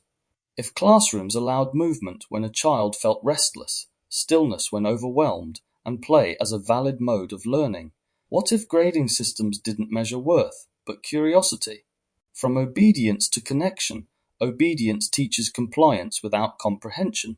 It creates adults who struggle to say no, who second-guess their intuition, who equate love with performance. In contrast, connection teaches emotional fluency. It builds the capacity to feel and be felt, to hold boundaries without shame, to trust one's internal world. A new model of childhood must center connection, not control. It must honor autonomy, not override it. And it must teach that emotions are safe to feel, not punishable offenses. When children are seen, not just for what they do, but for who they are in their internal world, they don't just behave better, they become better able to be themselves. My hypothesis: conscious classrooms and the end of indoctrination. What if our classrooms didn't just shape intellect, but raised consciousness? This is the question that now sits at the heart of this vision. A new model of education would begin not with memorization, but with emotional grounding. Children would start each day with regulation practices, breathwork, movement, co-regulation circles, and learning to map the states of their nervous system before touching a single textbook. They would be asked, not, "Are you ready to learn?" but "How does your body feel today?" Neuroscience backs this approach.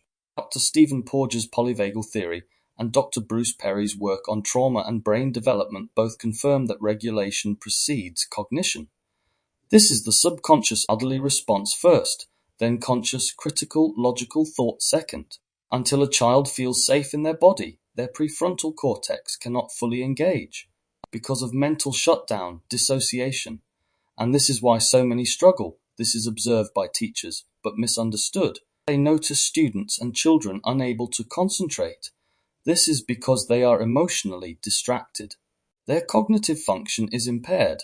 It is not through choice, but they are then labeled, distracted, or disobedient for not paying attention, made to feel shame, embarrassment, and guilt. This is an infliction of trauma, and not the fault of the child. But the current systems compound this issue. It's encouraged, but regulation is only the beginning. Children would also be taught how to sense the emotional truth of others. In lessons on congruence, micro-expressions, and intuitive knowing, they would begin to decode dishonesty, not through judgment, but through felt understanding. Damasio's somatic marker hypothesis tells us that emotion is not separate from reason. It's foundational to it. Children attuned to their gut instincts develop a radar for manipulation and performance. They know when someone is smiling but not safe. These are survival tools, not just sensitivities. Beyond this, the curriculum would include modules on the subconscious and its role in shaping perception, brainwave states and their developmental significance, thought loops, internalized voices, and how beliefs are formed. Instead of obedience, children would practice self-inquiry. Ethical dilemmas wouldn't be solved by rote rules, but through embodied dialogue. What feels true? What connects us? What harms even if no one sees? Older civilizations already knew this. Indigenous cultures around the world taught children through observation, embodiment, and relationship. The African Ubuntu philosophy. I am because we are embeds emotional intelligence into identity.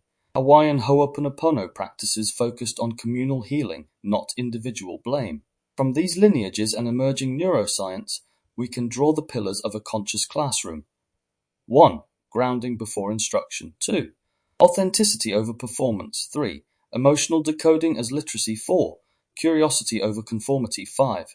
Maturity as mastery, not memorization. 6. Educator as co-regulator, not authority. This is not utopia. It is possible, and perhaps necessity. A world that punishes children for their sensitivity breeds adults who suppress their souls. To raise sovereign beings, we must first create spaces where their sovereignty is never seen as a threat. Pause here to undertake the activity, self-reflection and activity, reimagining the beginning, rewriting the narrative. What were the silent rules of your childhood? What was rewarded, punished, or ignored?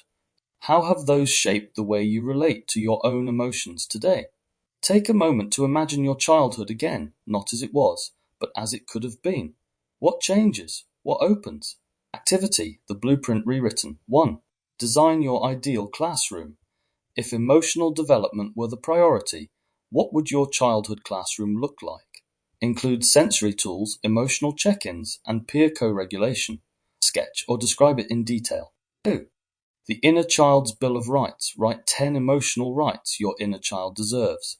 E.g., I have the right to be sad without being sent away. Post this somewhere visible. Let it guide how you treat your feelings now.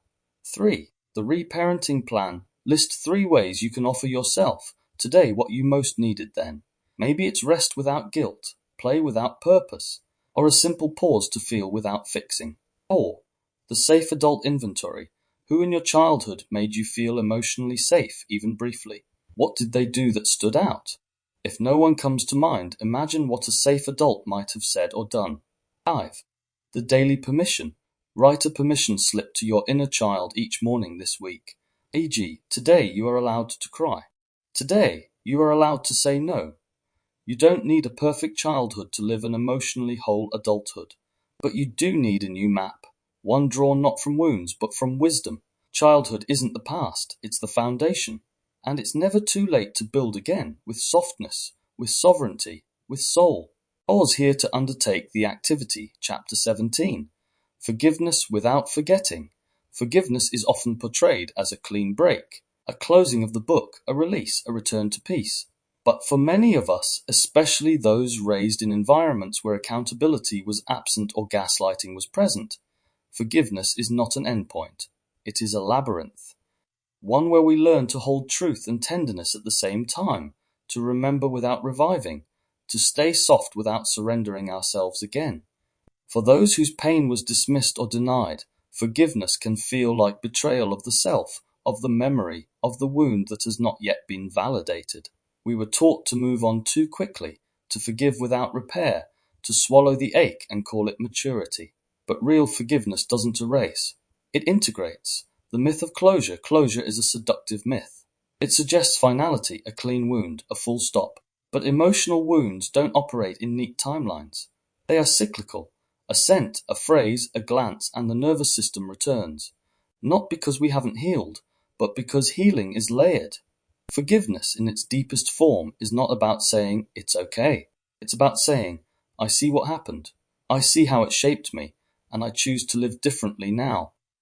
There were moments where betrayal came not through violence, but absence, a parent's silence, an unmet gaze, a missed moment of holding.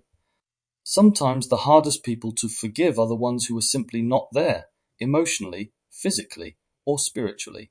Their absence echoes louder than any shout. And yet to not forgive is to stay entangled, not with them, but with the moment, with the story, with the part of you still frozen in that unmet need. The dual truth, forgiveness without forgetting, means holding dual truth, that what happened was wrong, and that healing is still possible. It does not require us to excuse harm. It requires us to choose our freedom over our fury. One personal example reflects this well. There was a time I believed that forgiving my parents would invalidate my pain, that to let go would mean admitting it wasn't that bad. But it was that bad, and the body remembered. Even as the mind rationalized, the body flinched, tensed, and prepared. I learned that forgiveness didn't mean trusting them again. It didn't mean rebuilding broken bridges. It meant uncoupling my nervous system from their influence. It meant honoring the full impact of what happened without letting it define my worth or dictate my responses. But I did forgive my parents because they, like many other parents, who themselves had to forgive theirs, love and understanding have returned. I hold no grudges or malice. I love them very much. I know they loved me, but like many, they struggle to demonstrate it fully because of their own traumas and distorted, conditional subconscious mirroring. Trauma, memory and integration. Neuroscience now shows that traumatic memories are stored somatically in the body, not just the brain. They emerge not as clear narratives, but as flashes, triggers, sensations. That's why forgiveness often fails when it's framed as a purely cognitive act. You can decide to forgive, but your body still holds the score. In somatic experiencing and polyvagal informed practices, integration, not erasure, is the goal. To remember without collapsing, to recall without re-entering the trauma loop. This is the terrain of mature forgiveness. Another moment surfaces, sitting in a room with someone who had caused deep emotional harm. My words were calm, but my hands shook, and in that trembling, I found a truth that my body was still asking for protection, even when my mouth spoke peace. Forgiveness came slowly, not as a gesture to them, but as a deep exhale inward. A reclamation of safety, chosen not for their comfort, but for mine. Forgiveness is a nervous system decision. Forgiveness is not an act of the will alone. It is a nervous system shift. It happens when we no longer feel hijacked by the past, when we can tell the story without being overtaken by it. It is felt, not forced. Many of us confuse forgiveness with reconciliation, but they are not the same. You can forgive and still say no. You can forgive and still walk away. You can forgive and protect your space. Boundaries are not barriers to forgiveness. They are evidence of it. Some of the most powerful moments of forgiveness happen silently. There were days when I simply sat with the image of a parent or caregiver, visualized their limitations, and whispered internally, "You couldn't meet me where I needed, and that's not mine to fix."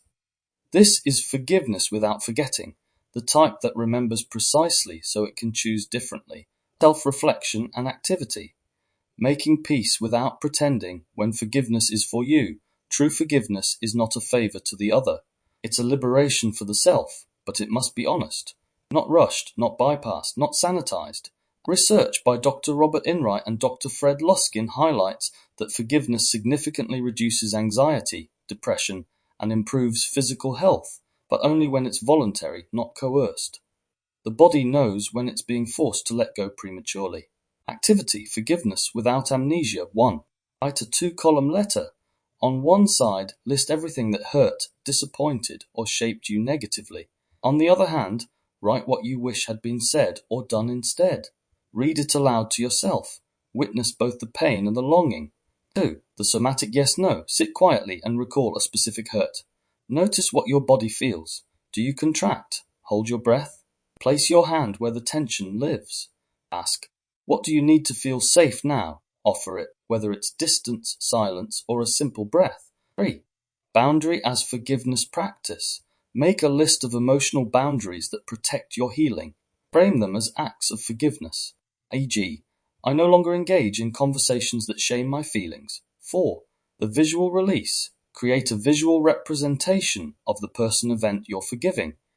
It could be a drawing, a sculpture, or a collage. Without trying to make it beautiful, just make it true. When ready, burn, bury, or transform it, not as erasure, but as closure. 5. The daily affirmation. I remember what happened, and I choose not to be ruled by it. Repeat this each morning. Let memory be your teacher, not your jailer. Forgiveness is not about rewriting the past. It's about reclaiming your future. Not everyone deserves a seat at your table again. But they no longer get to sit inside your nervous system either. You're not forgetting. You're remembering differently. You're free. Pause here to undertake the activity. Part 5, the return to self.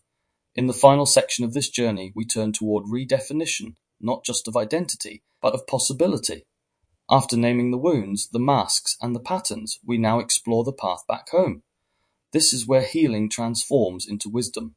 where surviving becomes living, where pain, no longer ignored or idolized, becomes compost for clarity. These chapters explore what remains when the roles, scripts, and survival patterns are stripped away, the often neglected language of intuition and bodily wisdom. Healing is not just a repair, but a defiant reclamation of self, messages to the self, past and future, that weave the entire journey together. Chapters 18. Who am I without my wounds? Reclaiming identity beyond survival strategies. 19. The role of intuition and the body's wisdom, trusting internal signals over external validation. 20. Conscious healing as a revolutionary act, living as wholeness in a world built on fragmentation. 21. A letter to my younger self, my future child, closing the loop with love, truth, and sovereignty. Pause here to undertake the activity. Chapter 18. Who am I without my wounds? When pain is the first language we learn, it becomes the blueprint of our identity. We are not just shaped by what hurt us, but by how we survived it, the faces we wore, the roles we played, the silence we held. The idea of who we are can become so tightly interwoven with those adaptations that when healing begins, a new fear emerges. Who am I if not this? For so long the pain felt like proof of existence. The tension in the shoulders, the constant self-monitoring, the inner narratives of guilt or responsibility, they weren't just reactions. They were familiar, protective, even defining. To question them was to risk becoming unmoored. There were years when self-worth was measured in how much could be endured, how often others were prioritized, and how invisible needs could be kept. Shame was so deeply embedded that it masqueraded as modesty. The inner critic, once a parental echo, became a self-portrait. But healing fractures the illusion that suffering is identity. It invites a terrifying possibility. You are not your wounds. And in that freedom, we face a new disorienting question. Then who are you? The disorientation of healing, recovery, especially from emotional neglect, is not a return, it's a rebirth. And like all births, it is messy, confusing, and vulnerable. The coping strategies that once helped perfectionism, overthinking, and disconnection begin to loosen their grip. But they don't go quietly. There were moments of realization. The anger that erupted wasn't just about the moment, it was ancestral. The fear in relationships wasn't just attachment-based, it was rehearsed protection. The silence in group settings wasn't shyness, it was conditioning. As healing progresses, a space opens up where the reactive identity once lived. But that space can feel like nothingness, emptiness, and that's terrifying. Because if pain defines the past, what defines the present? Who leads now when survival is no longer steering, peeling back the masks? Much of early life required performance. The good child, the helper, the one who didn't cause trouble. Emotional needs were often met with disapproval or ridicule. So the self adapted, not through expression but suppression. In adulthood, the masks remained. Politeness hid resentment. Productivity masked anxiety. Humor covered grief. Until the day came when it was no longer possible to pretend, when the body began to protest and the soul began to whisper. You may remember discovering how emotional expression had become transactional, earned through compliance, muted to maintain harmony. And in those discoveries the unraveling began. A simple interaction would trigger panic, not because it was unsafe, but because it wasn't familiar. Safety felt foreign, chaos felt like home. Healing required not just learning to tolerate peace, but to trust it. Beyond survival, the birth of true identity. When survival no longer defines, it is the day you begin to choose. And those choices about how to speak, whom to love, and what to tolerate become bricks in the foundation of true identity. Real selfhood is not forged in performance but presence, in quiet rooms where feelings are allowed to breathe, in relationships where needs are voiced without apology, in moments of solitude that don't feel like punishment but permission. The nervous system begins to recalibrate. Triggers don't vanish, but they soften. Emotions rise and fall without hijacking the moment. And with each step, the question shifts from who am I without my wounds, to whom am I becoming because I chose to heal. The emergence of the authentic self, beneath the adaptations, the freeze states, and the appeasement strategies, there was always a self, intuitive, expressive, and alive. This self didn't need to be invented, only uncovered. There were glimpses of this even before full awareness set in. Times when creativity flowed freely, when a moment of connection felt pure, when laughter felt unforced. These were not accidents. They were the self breaking through. As healing continues, these moments multiply. Authenticity becomes less of a performance and more of a pulse. You begin to speak without rehearsing, feel without filtering, say no without guilt, and perhaps most importantly, you begin to belong not to a role, a version, or a wound, but to yourself. Self-reflection and activity, reclaiming the self, the space behind the mask. True identity emerges in the quiet, in the absence of performance, in the spaces where nothing is demanded. Reflect on these prompts. When no one is watching, what makes you feel most alive? Which aspects of your current personality feel chosen, and which feel inherited? What traits did you abandon to be accepted? Activity, the mirror of becoming. 1. Write a letter from your future self. Imagine yourself 5 years into your healing journey. What do they know? How do they live? What do they want to tell you now? 2. The mask inventory. List the roles you've played to stay safe, e.g., the peacemaker, the overachiever, the joker. Next to each, write what they protected you from. Then thank each mask, they kept you safe. But you're safe now. 3. The reclamation map. Divide a page into 3 columns: who I was told to be, who I pretended to be, who am I becoming. Fill in each column honestly. Let patterns surface. 4. Embodiment practice. Stand in front of a mirror. Place your hand on your heart. Speak your name aloud, followed by a truth. E.g., I am. I'm allowed to exist without performance. Repeat until you feel its resonance. 5. Daily grounding affirmation. I am not my survival story. I'm the one who lived to tell it. Reclaiming the self is not the end of healing. It is the beginning of living. Pause here to undertake the activity. Chapter 19. The role of intuition and the body's wisdom. In a world that often demands explanation and evidence, intuition has been exiled, labeled irrational, untrustworthy, or mystical. But beneath the mind's chatter lies a deeper intelligence, one that doesn't speak in words or reason, but in sensations, pulses, and instinct. This is the language of the body, and it never lies. For many, trauma severed the line between body and self. Sensations were ignored, numbed, or misinterpreted. Survival demanded vigilance, not presence. And so the body, once a wise companion, became a battlefield, a source of discomfort, or simply an afterthought. But healing requires returning to the body, not as an enemy to be tamed, but as a guide to be trusted. Reconnecting with the body remembers what the mind forgets. It stores every unmet need, every suppressed emotion, every moment of fear. Tension isn't random, it's history. Chronic pain isn't weakness, it's communication. There were moments when fatigue didn't come from lack of sleep, but from the exhaustion of pretending. When tightness in the chest wasn't illness, but unshed grief. When digestion issues were less about food and more about anxiety. Learning to interpret these signals became a form of self-parenting, responding to the body's needs with curiosity, not criticism. Through grounding exercises, breathwork, and stillness, a new relationship formed. One where rest wasn't earned, but honored. Where hunger wasn't suppressed, but respected. Where discomfort wasn't feared, but explored. The intelligence beneath thought, intuition, is the whisper beneath the noise. It's the feeling that something isn't right, even when logic says it is. It's the pull toward a choice you can't yet explain. It often shows up as a sensation, a tightening, a fluttering, a sudden clarity. For those raised in emotionally unsafe environments, intuition was often overridden. Adults told you to smile when you felt uneasy, to hug relatives who made your skin crawl, to be polite even in the face of discomfort. Over time, the inner voice grew quiet, but it never disappeared.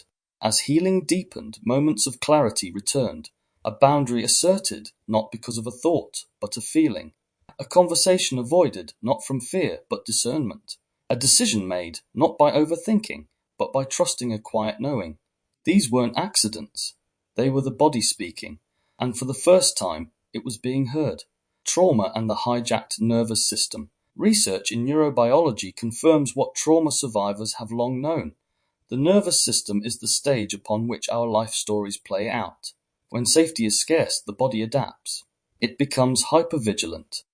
It suppresses signals that are inconvenient for survival, and it learns to override intuition in favor of appeasement, compliance, or detachment.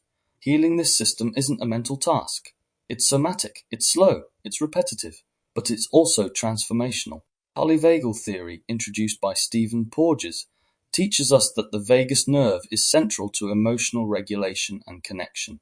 Practices like humming, cold exposure, diaphragmatic breathing, and co-regulation can help tone this nerve, shifting the body from states of shutdown or fight-flight into calm, connected presence. These weren't just scientific concepts. They became daily rituals, placing a hand over the heart, speaking gently to oneself, moving slowly after a trigger instead of rushing to re-enter functionality. Intuition versus fear. Learning the difference. In early recovery, fear often masquerades as intuition. The body says run, but is it protection or is it pattern? The answer lies in the felt sense. Fear is urgent, constricted, reactive.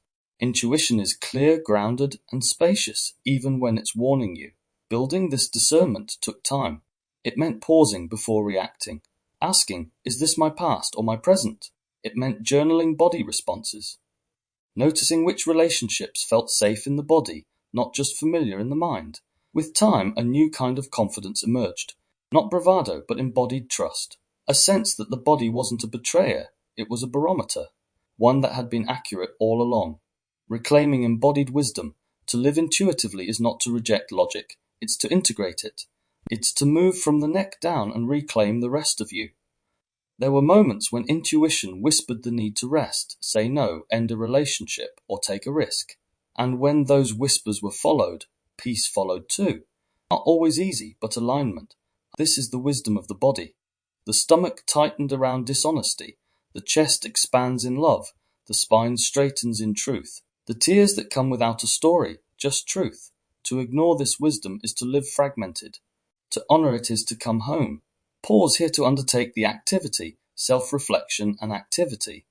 Listening to the whisper within, rebuilding the trust. When the body has been silenced for years, rebuilding trust takes time.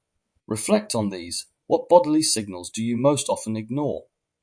When have you acted against your intuition and regretted it? What sensations feel like truth in your body? Activity, the Intuition Journal. 1. Daily check-in. Each morning ask, how does my body feel? What is it telling me? Record any sensations. 2. Decision mapping. Reflect on recent decisions. For each, note what your body felt before, during, and after. Did your intuition align with the outcome? 3. Embodied boundaries. Identify a recent situation where you felt discomfort. Instead of analyzing it, write what your body was doing. Clenched jaw, tight stomach. Explore how that sensation might have been communicating a boundary. 4. Grounding practice. Choose one daily grounding activity, e.g., barefoot walking, deep breathing, humming, and track how it affects your ability to tune into your body. 5. Body affirmation. My body is wise. I honor its signals. I return to it with compassion. Reclaiming the body is reclaiming truth.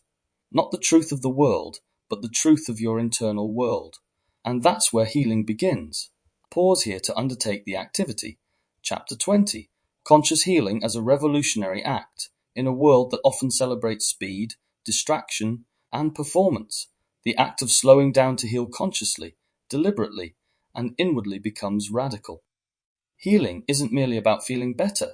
It's about remembering who you were before the world told you who to be. It's not about returning to a past version of self, but reclaiming the parts that were abandoned to survive. Conscious healing is not just personal work, it's cultural resistance. It questions the norms that glorify productivity over presence, perfection over authenticity, and suppression over expression. When one person chooses to feel, to pause, to ask, why am I like this? They interrupt generations of silence, deprogramming survival narratives. For many, the journey began not with a decision to heal, but with exhaustion. The body could no longer tolerate pretending. The mind could no longer compartmentalize. The same arguments, same triggers, same relationships kept circling like clockwork. It was no longer sustainable. What broke wasn't the person. What broke was the mask, the false identity formed to stay safe. And what emerged beneath it was not weakness, but an ancient resilience. Stories that once governed identity, I'm too much, I have to earn love, I shouldn't need anyone, began to unravel.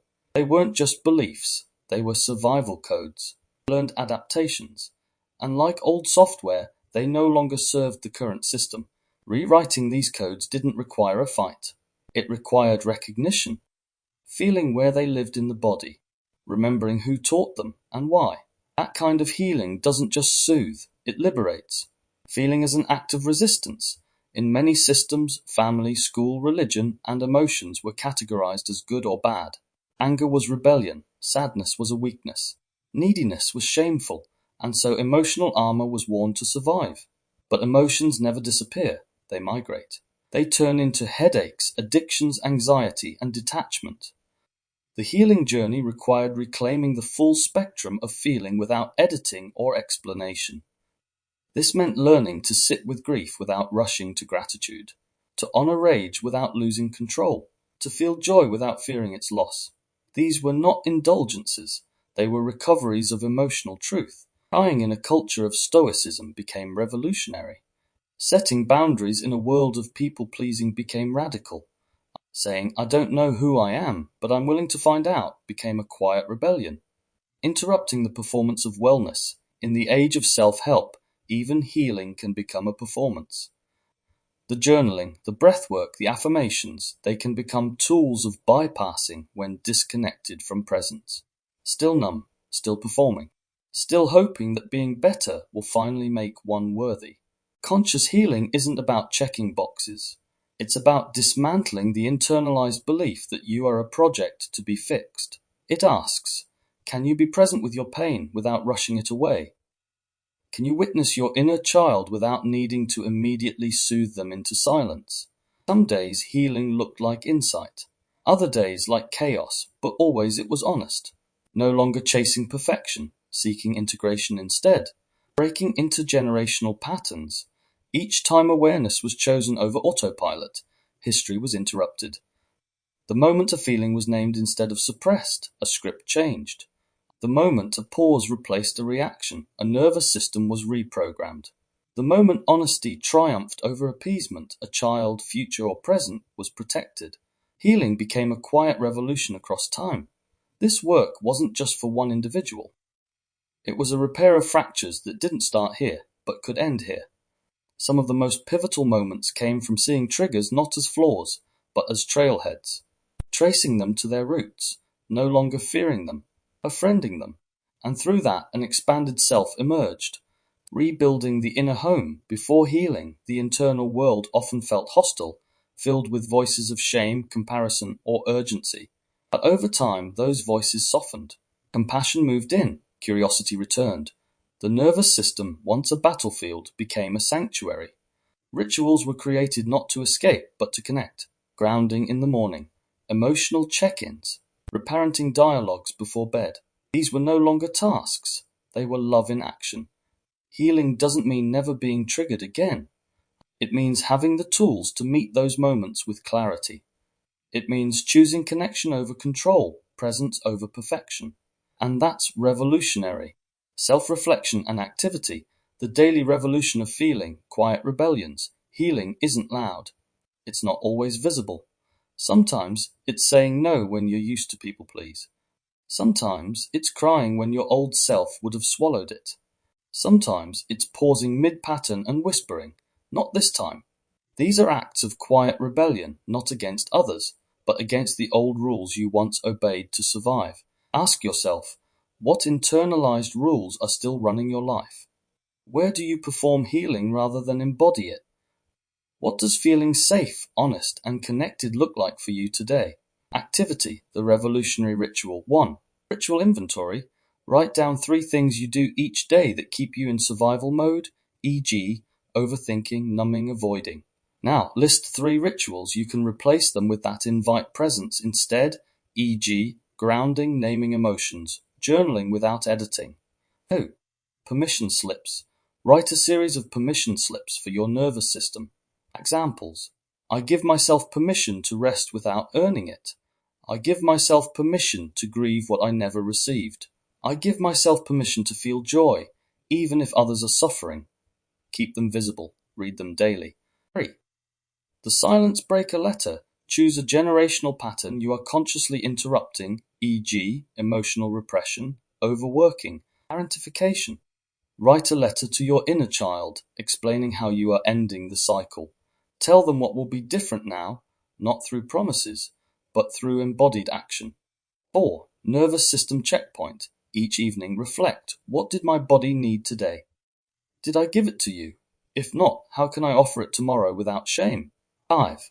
Integration affirmation. I'm not a project to be fixed. I am a soul remembering wholeness. My healing is not linear, but it is true. Pause here to undertake the activity. Chapter 21. A letter to my younger self, my future child.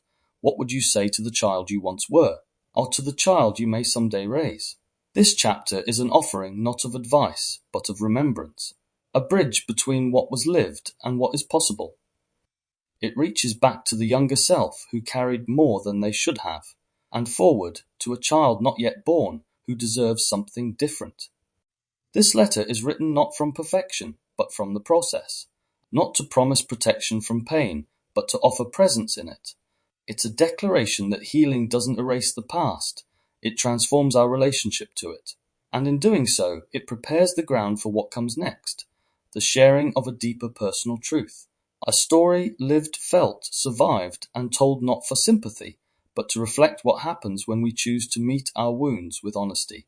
Pause here to undertake the activity, my story, a journey back to wholeness. I was never taught how to feel, only how to function. From my earliest memories, I sensed the unspoken rules of engagement. Be good, be quiet, be useful. Emotion wasn't language, it was disruption. To be emotional was to be problematic. So I learned to internalize, to anticipate, to smile through discomfort. I adapted myself to the environment like a chameleon, reading facial expressions, tones of voice, energy shifts before anyone even spoke. My earliest form of safety was performance. If I got things right, if I caused no issues, if I read the mood of the room and adjusted accordingly, I stayed out of trouble. I received approval not for being, but for behaving. I noticed how silence and withdrawal were used as punishments. Not visibly, but subtly, a disappointed glance, a cold shoulder, a sudden change in tone. These became my cues, and I became fluent in their translation. In school, this pattern continued. I attached my self-worth to results. High marks, praise from teachers, and the appearance of control became my currency. My nervous system linked achievement with safety. I wasn't driven by curiosity, but by the fear of what might happen if I failed. I learned to suppress my needs, to become what was expected of me. I remember feeling the weight of perfectionism early on, not because I wanted to be perfect, but because being imperfect felt dangerous. There were moments, sharp, formative, where I observed how adults used emotional manipulation to control. I saw how vulnerability could be weaponized. I remember how sarcasm was used to mask criticism, how affection could disappear in an instant if I said the wrong thing. I noticed how authority figures projected their shame, their disappointment, and their unmet needs onto children, not always intentionally, but pervasively. I noticed friends who presented one face in private and another in public, and I learned early on the tension of having to mirror that duplicity to remain safe. I picked up on inconsistencies when words said one thing, but tone and posture told another story. It confused me, but I learned to decode it. I feel it in my body. My intuition whispered truths long before I could form them into sentences. My body knew before my mind did. It flinched at certain tones, contracted around specific words, and braced itself when doors slammed. Chronic tension became the baseline. Resting wasn't truly restful, it was alert stillness. The kind of stillness that listens for threat even in quiet. The kind that assumes safety is temporary. When I began speaking up, I was often met with resistance, defensiveness, or dismissal. I learned that expressing emotional truth could be seen as betrayal, so I retreated. I became the listener, the observer, the one who held space for others but didn't know how to ask for it in return. I intellectualized emotions, analyzed them, but I rarely felt safe enough to express them. In my relationships, I overfunctioned. I took responsibility for others' feelings, needs, and even behaviors. I minimized my hurt. I made excuses for mistreatment. I believed that if I could understand someone's pain, I should tolerate it. I confused empathy with erasure. There were friends who gaslit me under the guise of concern, who mirrored the same dismissive patterns I saw in adults growing up. I began to recognize these dynamics not with anger, but with clarity. I saw how I unconsciously recreated them, how familiarity isn't the same as safety, but how my nervous system didn't know the difference yet. At times, I tried to explain how I was feeling and was met with stonewalling. Other times, I was made to feel like I was being too intense or dramatic. That taught me to hide, to moderate my presence. But the cost of that was disconnection from others and myself. The turning point wasn't dramatic, it was subtle.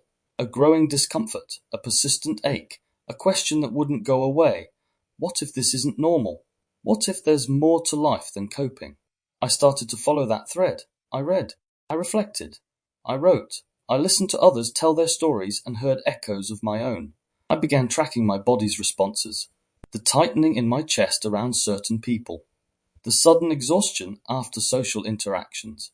The clenching jaw during conflict. My body held a map of my history. I just needed to learn how to read it. Parenting wasn't a concept at first. It was survival. It was waking up from numbness. It was holding me through panic attacks. It was unlearning the shame of crying. It was recognizing that my triggers weren't flaws, they were trailheads. I learned to speak differently to myself, to question inherited narratives, to ask, whose voice is this when shame shouted the loudest? I wrote letters to my younger self. I imagined what he needed to hear. I said it out loud. One time I stood in front of the mirror, voice shaking, and said, I believe you. I won't abandon you again. That moment changed something fundamental in me.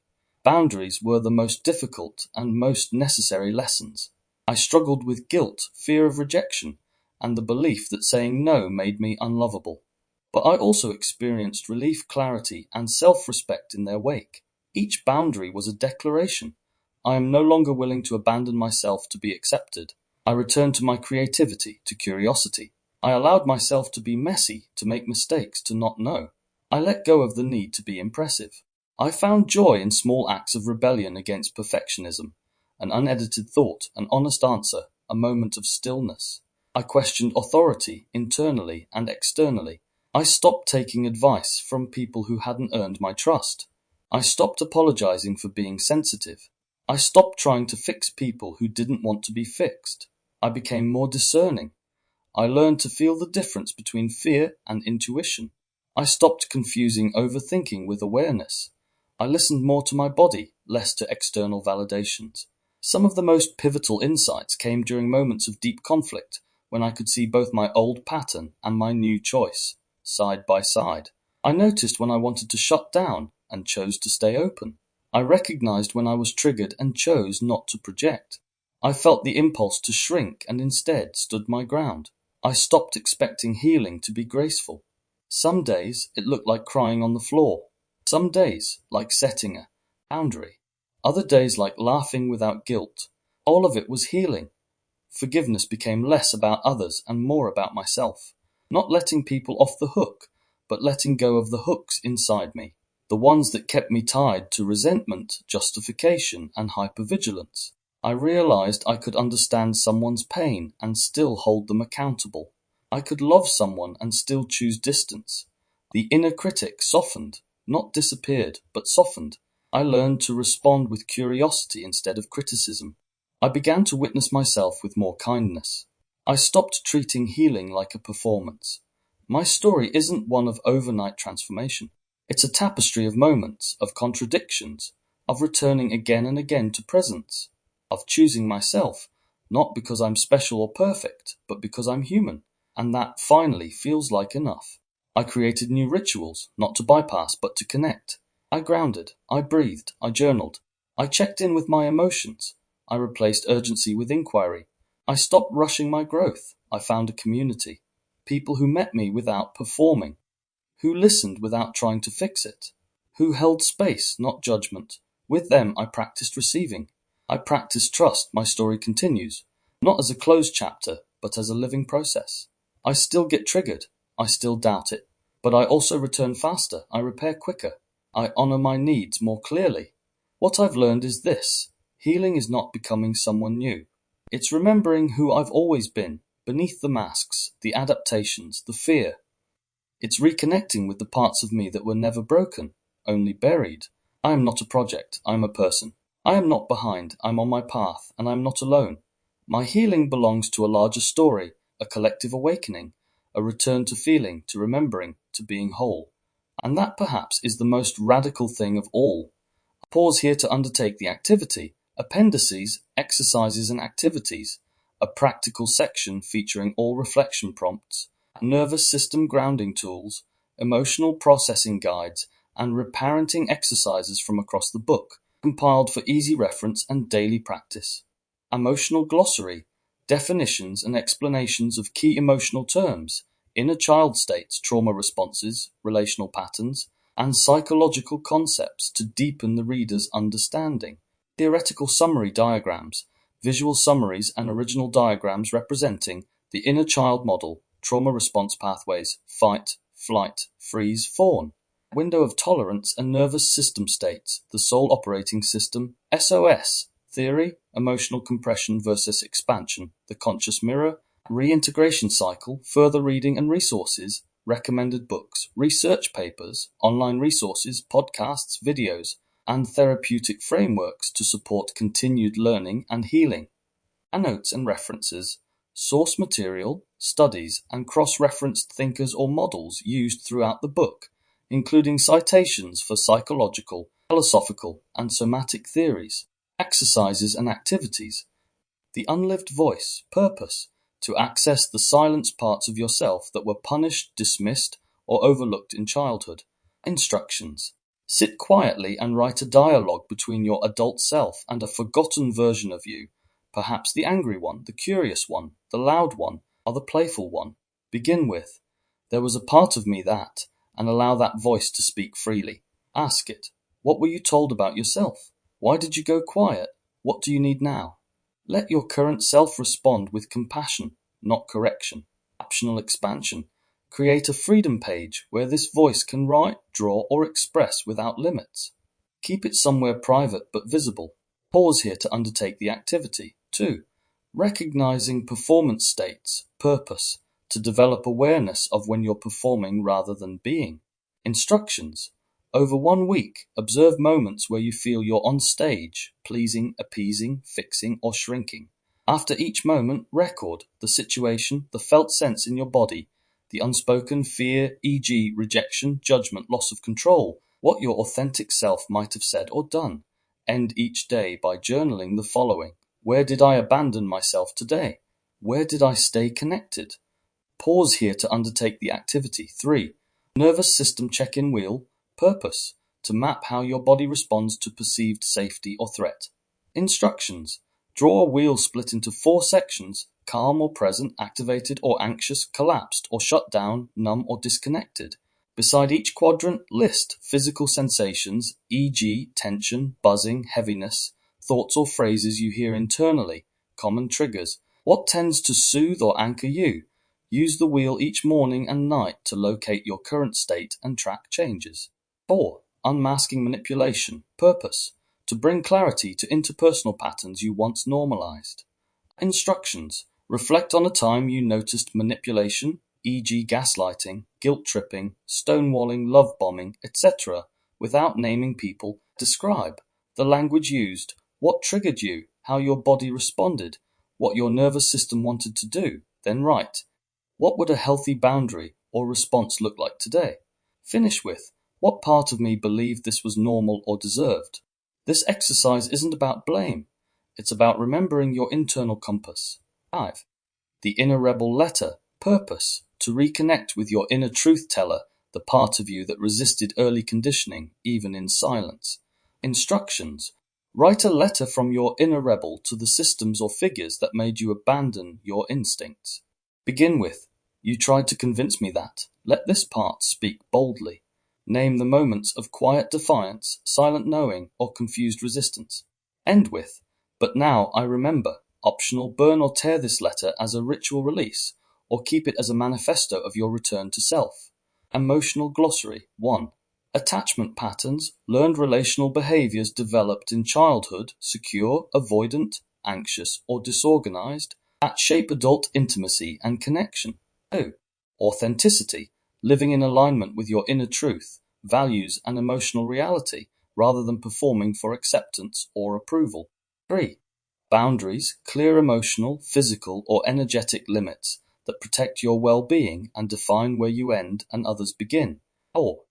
Co-regulation, the process by which two nervous systems interact to help regulate emotional states, especially in relationships or during distress. 5. Compensatory identity, a role or persona adopted in childhood, e.g., the achiever, the caretaker, to gain approval or safety when the true self felt unsafe or unseen. 6. Dissociation, a protective response where you mentally, emotionally, or physically disconnect from overwhelming experiences. It can feel like zoning out, going numb, or not being fully there. 7. Emotional avoidance, the conscious or unconscious strategy of dodging emotions by numbing, distracting, or over-intellectualizing feelings to avoid discomfort. 8. Emotional containment, the skill of holding strong or complex emotions without being overtaken by them, creating an inner container where feelings can safely exist. 9. Emotional displacement, redirecting feelings, often anger or grief, from their source onto a safer or unrelated target, sometimes unconsciously, as a form of self-protection. 10. Emotional flashback, a sudden, intense emotional response rooted in unresolved trauma, where the nervous system reacts as if a past event is happening again, without a clear narrative memory. 11. Emotional inheritance, the passing down of emotional wounds, beliefs, or trauma patterns across generations, not just through behavior, but often through silence or energetic imprint. 12. Emotional literacy, the ability to identify, name, understand, and express emotions in oneself and others with clarity and nuance. 13. Emotional neglect, the absence of emotional attunement or responsiveness in childhood leads to disconnection from one's inner world and needs. 14. Emotional regulation, the ability to manage and respond to emotions in a flexible, healthy way without suppressing or becoming overwhelmed by them. 15. Emotional suppression, consciously or unconsciously avoiding or denying feelings to maintain control or avoid conflict. 16. Empathic wounding, a break in relational connection caused by emotional misattunement, where a child's emotional world is not mirrored or met. 17. Embodiment, the practice of being fully present in your body, feeling, sensing, and moving with awareness and connection to the physical self. 18. Energetic boundaries, invisible emotional or spiritual borders that protect your vitality, space, and sense of self, often disrupted by toxic dynamics or high sensitivity. 19. Enmeshment, a lack of healthy boundaries within relationships, where individual identities become blurred and emotional needs are fused or confused. 20. Freeze response, a trauma reaction where the body becomes immobilized or emotionally numb in response to an overwhelming threat. 21. Fawning, a trauma response involving people-pleasing, appeasing, or self-abandoning behaviors to avoid conflict or maintain safety. 22. Gaslighting, a manipulation tactic where another person denies your reality, distorting your sense of truth, memory, or emotional clarity. 23. Grief work, the process of consciously exploring and honoring losses, including childhood losses of safety, innocence, or connection. 24. Hypervigilance, a state of heightened alertness and scanning for danger, often rooted in past trauma. The nervous system remains on guard, even in safe environments. 25. Idealization, a defense mechanism where a person is perceived as flawless or superior, often to maintain attachment or avoid pain. 26. Imaginal dialogue, a therapeutic process of creating internal conversations between different parts of the self, e.g., adult and inner child, to heal relational wounds. 27. Imposter syndrome, the internalized belief that one's success is fraudulent or unearned, often rooted in early emotional invalidation or perfectionism. 28. Inner child, the younger emotional self that holds early experiences, unmet needs, and unprocessed feelings, surfacing in adulthood as core wounds or intuitive longings. 29. Inner critic, an internalized voice of judgment, shame, or harshness that echoes early authority figures or societal expectations. 30. Inner dialogue, the internal conversation between parts of the self, child, critic, adult, and protector, is shaped by early relational dynamics. 31. Inner protector, a part of the psyche that learned to shut down, lash out, go numb, or avoid to protect more vulnerable inner parts from harm. 32. Integration, the process of bringing disconnected parts of the self back into wholeness, emotionally, mentally, physically, and spiritually. 33. Narcissistic injury, a deep emotional wound resulting from being unseen, invalidated, or objectified by narcissistic caregivers or partners. 34. Nervous system resilience, the capacity to return to balance after stress, building flexibility, emotional range, and regulation over time through intentional healing. 35. People pleasing, habitually prioritizing others' needs or approval over one's boundaries, often rooted in fawn responses or fear of rejection. 36. Polyvagal theory, a model describing how the autonomic nervous system governs safety, danger, and shutdown through hierarchical states of regulation. 37. Projection, attributing one's own unacknowledged feelings, fears, or behaviors onto another person as a defense mechanism. 38. Psychic numbing, a defense mechanism where overwhelming emotional or sensory input leads to a shutdown of empathy, feeling, or awareness. 39. Reenactment, unconsciously repeating past emotional dynamics or relational roles in current life situations in an attempt to resolve or gain mastery over them. 40. Repair, the intentional process of acknowledging harm, expressing vulnerability, and restoring relational connection after rupture is essential for trust and nervous system safety. 41. Reparenting, the act of giving yourself what you didn't receive as a child, emotional validation, safety, structure, and compassion. 42. Self-abandonment, the repeated act of disconnecting from your feelings, needs, or truth to maintain external approval or peace. 43. Self-compassion, meeting one's suffering with kindness, curiosity, and care rather than judgment or avoidance. 44. Shame, a core feeling of unworthiness or defectiveness, often internalized from invalidating childhood experiences. 45. Somatic awareness, tuning into physical sensations as messages from the nervous system, tracking tension, breath, or energy shifts. 46. Somatic memory, memory is stored in the body, not in words, but in sensation, posture, and muscle memory, especially related to trauma. 47. Survival adaptations, learned emotional or behavioral patterns that developed in childhood to maintain safety and often persist into adulthood. 48. Trauma bonding, an intense attachment formed through cycles of abuse, neglect, or inconsistency, where love becomes entangled with survival stress. 49. Trigger, a present moment experience that unconsciously reactivates an old emotional wound or survival response. 50. Validation, the experience of having one's emotions, needs, or perspective acknowledged as real and understandable. 51. Wholeness, a state of inner integrity where all parts of the self, light and shadow, child and adult, broken and healing, are welcomed and integrated. 52. Window of tolerance, the optimal range of nervous system arousal where a person can function, feel, and respond with flexibility and awareness. 53. Wounded healer, one who uses their pain as a source of wisdom and empathy in service of others, often working through their emotional wounds along the way. Theoretical summary diagrams. Theoretical diagram 1. The inner child model summary. The inner child model maps the different developmental parts that exist within an adult psyche. These parts are not metaphorical. They're neural, emotional, and often somatic imprints from different childhood stages. Core elements: wounded inner child, the part of you frozen in unmet needs, emotional pain, abandonment, or rejection. Adaptive child, the version of the child that learned to survive through perfectionism, people-pleasing, withdrawal, or rebellion. Inner protector develops in response to the wounded child, often harsh, cynical, or detached.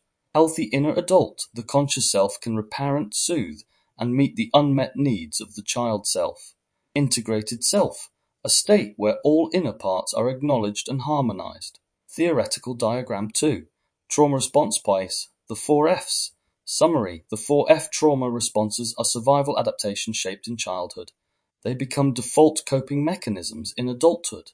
Core responses: fight, control, criticism, aggression. To stay safe by dominating: flight, anxiety, overworking, perfectionism. To stay safe by escaping: freeze, disconnection, numbness, dissociation. To stay safe by shutting down: fawn, people-pleasing, appeasing, codependency. To stay safe by serving. Theoretical diagram 3. Window of tolerance and nervous system states summary, coined by Dr. Dan Siegel. This window represents the emotional bandwidth within which a person can function and self-regulate effectively. States within the window: calm, connected, present. Above the window: hyper-arousal, anxious, overwhelmed, reactive, e.g. fight or flight. Below the window: hyper-arousal, shut down, depressed, disconnected, e.g. freeze or collapse. Theoretical diagram 4. The soul operating system SOS. Theory summary. My theory posits that the soul has an energetic, psychological, and emotional framework akin to an operating system which gets disrupted through conditioning but can be recoded through healing. Core components: input layer, environment, parental patterns, language, beliefs. Processing layer: emotional responses, body memory, intuitive interpretation. Output layer: behavior, values, worldview, self-concept. Firewall: the inner protector, e.g. defensive adaptations, debug tools, healing practices, somatic work, awareness. Theoretical diagram 5. Emotional compression versus expansion. Summary. This concept contrasts survival-based emotional restriction, the compression, with healing-based openness, the expansion. Compression features internalized shame, suppressed expression, emotional rigidity, avoidance of vulnerability. Expansion features emotional literacy, open expression, nervous system regulation, playfulness, and curiosity. Theoretical diagram 6. The conscious mirror. Summary. This concept explains how relationships mirror unhealed parts of ourselves. Every interaction becomes an opportunity to reflect inward rather than project outward. Core layers. Surface mirror. Others' behavior triggers you. Reflective layer. The trigger reflects an unresolved wound, conscious awareness. You pause and ask, what is this showing me about me? Integration. Owning and processing the mirrored content instead of reacting to it. Theoretical diagram 7. Reintegration cycle. Summary. This cycle outlines the stages of trauma recovery, inner reparenting, and returning to wholeness. Stages 1. Awareness. 2. Acknowledgement. 3. Feeling. 4. Processing. 5. Repatterning 6. Integration. 7. Embodiment. Further reading and resources. Books. Trauma, Healing and Inner Child Work 1. The Body Keeps the Score. Bessel van der Kolk. 2. Complex PTSD from Surviving to Thriving. Pete Walker. 3. It Didn't Start With You. Mark Woolen. 4. Homecoming, Reclaiming and Healing Your Inner Child. John Bradshaw. 5. Healing the Fragmented Selves of Trauma Survivors. Janina Fisher. 6. Waking the Tiger, Healing Trauma. Peter A. Levine. 7. Adult Children of Emotionally Immature Parents. Lindsay C. Gibson. 8. Running on Empty. Honest Webb, Nervous System and Somatic Psychology. 1. Anchored, How to Befriend Your Nervous System Using Polyvagal Theory. Deb Dana. In an Unspoken Voice. Peter Levine. 3. The Pocket Guide to Polyvagal Theory. Stephen Porges, Consciousness, Identity and Psychological Insight. 1. The Untethered Soul. Michael A. Singer. 2. Radical Acceptance. Tara Brock. 3. The Drama of the Gifted Child. Alice Miller. 4. When the Body Says No. Gabor Mataev. No Bad Parts. Richard C. Schwartz. The EFS Framework. Conscious Parenting and Child Development. 1. The Conscious Parent. Dr. Shafali Tsaburi. 2. Hold On to Your Kids. Gabor Mate and Gordon Neufeld. 3. Raising Good Humans. Hunter Clark Fields. 4. Parenting from the Inside Out. Daniel J. Siegel and Mary Hartzell. Podcasts. 1.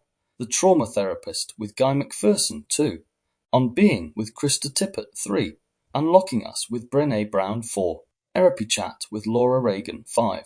The Polyvagal Podcast, hosted by Justin Sunseri, Frameworks and Models to Explore. 1. Polyvagal Theory. Stephen Porges. 6. Neuroplasticity and Trauma-Informed Education. Dr. Bruce Perry. 2. Internal Family Systems. Richard Schwartz. 3. Attachment Theory. Bowlby. Ainsworth. 4. Window of Tolerance. Dan Siegel. 5.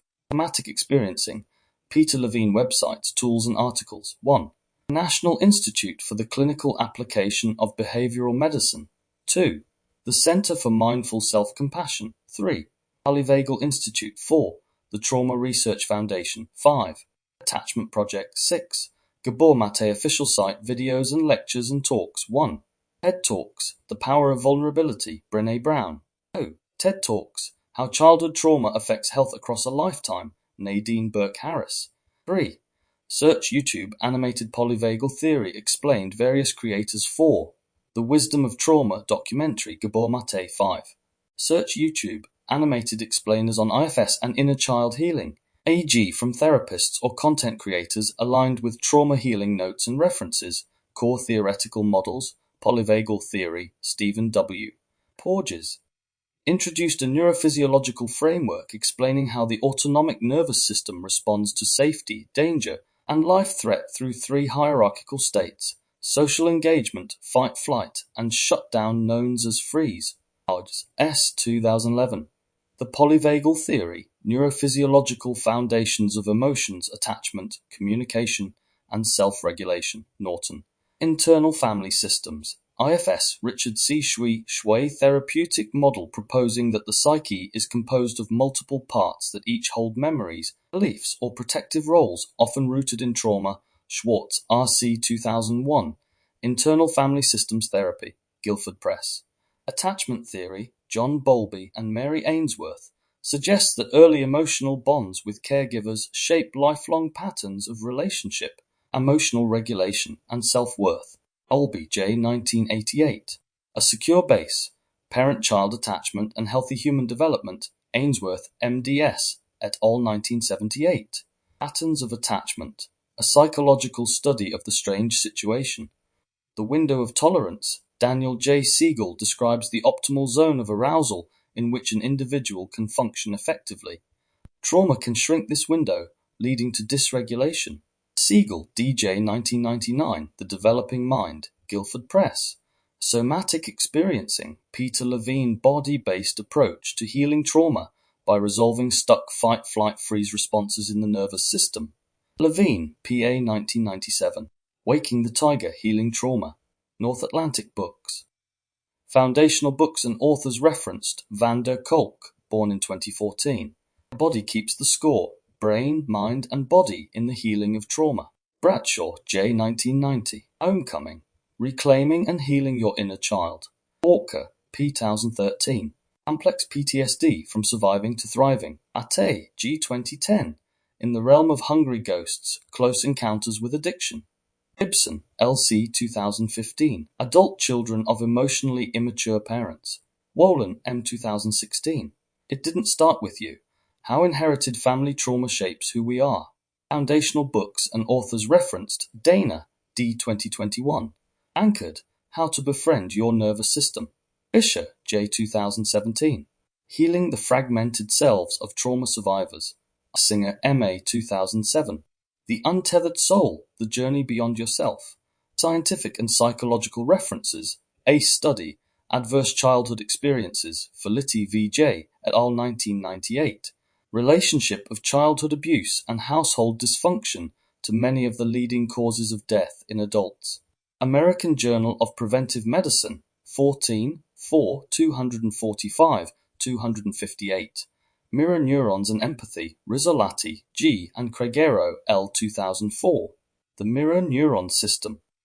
Annual Review of Neuroscience 27, 169, 192. Emotional Development and Brain Plasticity, Siegel, D.J. 2012. The Whole Brain Child, with Tina Payne Bryson. Perry, B.D. and Salovitz, 2006. The Boy Who Was Raised as a Dog. Personal Observations and Hypotheses. The following theories were developed uniquely by the author, James Miller, based on lived experience and self-inquiry. The Soul Operating System, SOS. The Reintegration Cycle, The Conscious Mirror, Emotional Compression versus Expansion, a New Model of Childhood. These are original frameworks integrating trauma psychology, emotional development, nervous system theory, and spiritual intuition. Where helpful, symbolic diagrams and accompanying exercises were developed to support understanding and real-world application. Additional citations where referenced: Brown, born in 2010. The Gifts of Imperfection, Neff, K. 2011. Self-Compassion. The Proven Power of Being Kind to Yourself. Harris, N.B. 2018. The Deepest Well, Healing the Long-Term Effects of Childhood Adversity. Ahart, O. Nijenhuis, E.R.S. and Steele, K. 2006. The Haunted Self, Structural Dissociation and the Treatment of Chronic Traumatization. Author's note: this book is a deeply personal excavation, a reclamation of voice, and an offering to those who have ever wondered whether their pain was real, whether their story mattered, or whether healing was truly possible. Every word was written from lived experience, not as an expert perched above the fray, but as someone who walked barefoot through it. My journey was not linear. There were times I broke down mid-sentence, paused for weeks, or tore up entire chapters. This wasn't simply a book project. It was a sacred process of remembering and rebuilding myself. If you've read this far, I want you to know, I see your courage. I honor your questions. And I believe that the inner child you carry is still waiting for your attention, not your perfection. Thank you for allowing my story to sit beside yours. Thank you for listening to what wasn't said between the lines. Acknowledgements. To my inner child, thank you for surviving. For whispering when I tried not to listen. For throwing tantrums when I silenced the truth. You taught me that feeling is not weakness, but wisdom. That softness is not a flaw, but a portal back to self. To those who harmed me, your wounds tried to become mine, but I returned them. This book is not a revenge, it is a release. To the therapists, thinkers, and friends who illuminated my darkness with their presence or words, your impact echoes through every page. To my readers, this book found its way to you because you were ready. You are not broken, you were broken open, and something true is emerging. To the children we once were, may this work bring us closer to the love we deserved all along. Closing statement: the work does not end here. It begins again in each breath, each boundary set, each truth spoken, and each time we choose to feel instead of flee. You don't need to be fully healed to live a life of meaning. You simply need to show up to your becoming. Healing is not a destination. It is the decision to keep returning to what is real over and over again. This book was born from silence. It now becomes a mirror. If you found yourself in these pages, then take what resonated and make it your own. Pass it on. Build with it. Question it. Let it evolve. We are not here to perform wholeness. We are here to embody it, however messily, however beautifully. You have always been the one you were waiting for. With reverence, James Miller. Copyright notice. My Inner Child Was Broken, 2025 James Miller. All rights reserved. No part of this book may be reproduced, stored in a retrieval system, or transmitted in any form or by any means, electronic, mechanical, photocopying, recording, or otherwise, without the prior written permission of the author, except in the case of brief quotations embodied in critical articles or reviews. This publication is protected under international copyright laws. Disclaimer: this book is intended for educational and reflective purposes only, and does not constitute or substitute for psychological, medical, or therapeutic advice. The author is not a licensed mental health professional, but is certified in the subject of mental health awareness and problems. Any practices, theories, or personal experiences discussed are shared as lived perspectives, not as clinical prescriptions. Readers are encouraged to consult a qualified professional for any mental health concerns or trauma support. ChatGPT Content Collaboration Notice: this book was created with the support of OpenAI's ChatGPT technology. While every word was shaped and edited according to the author's vision, chapters were co-constructed through the author's direct prompts, personal reflections, and structured conversations with the model. All AI-generated content is based on the author's lived experiences, values, and intellectual property. ChatGPT served as a reflective companion and writing tool, not a creative source of its own. This collaborative process is transparently acknowledged as part of the evolving nature of writing in the age of machine-assisted authorship.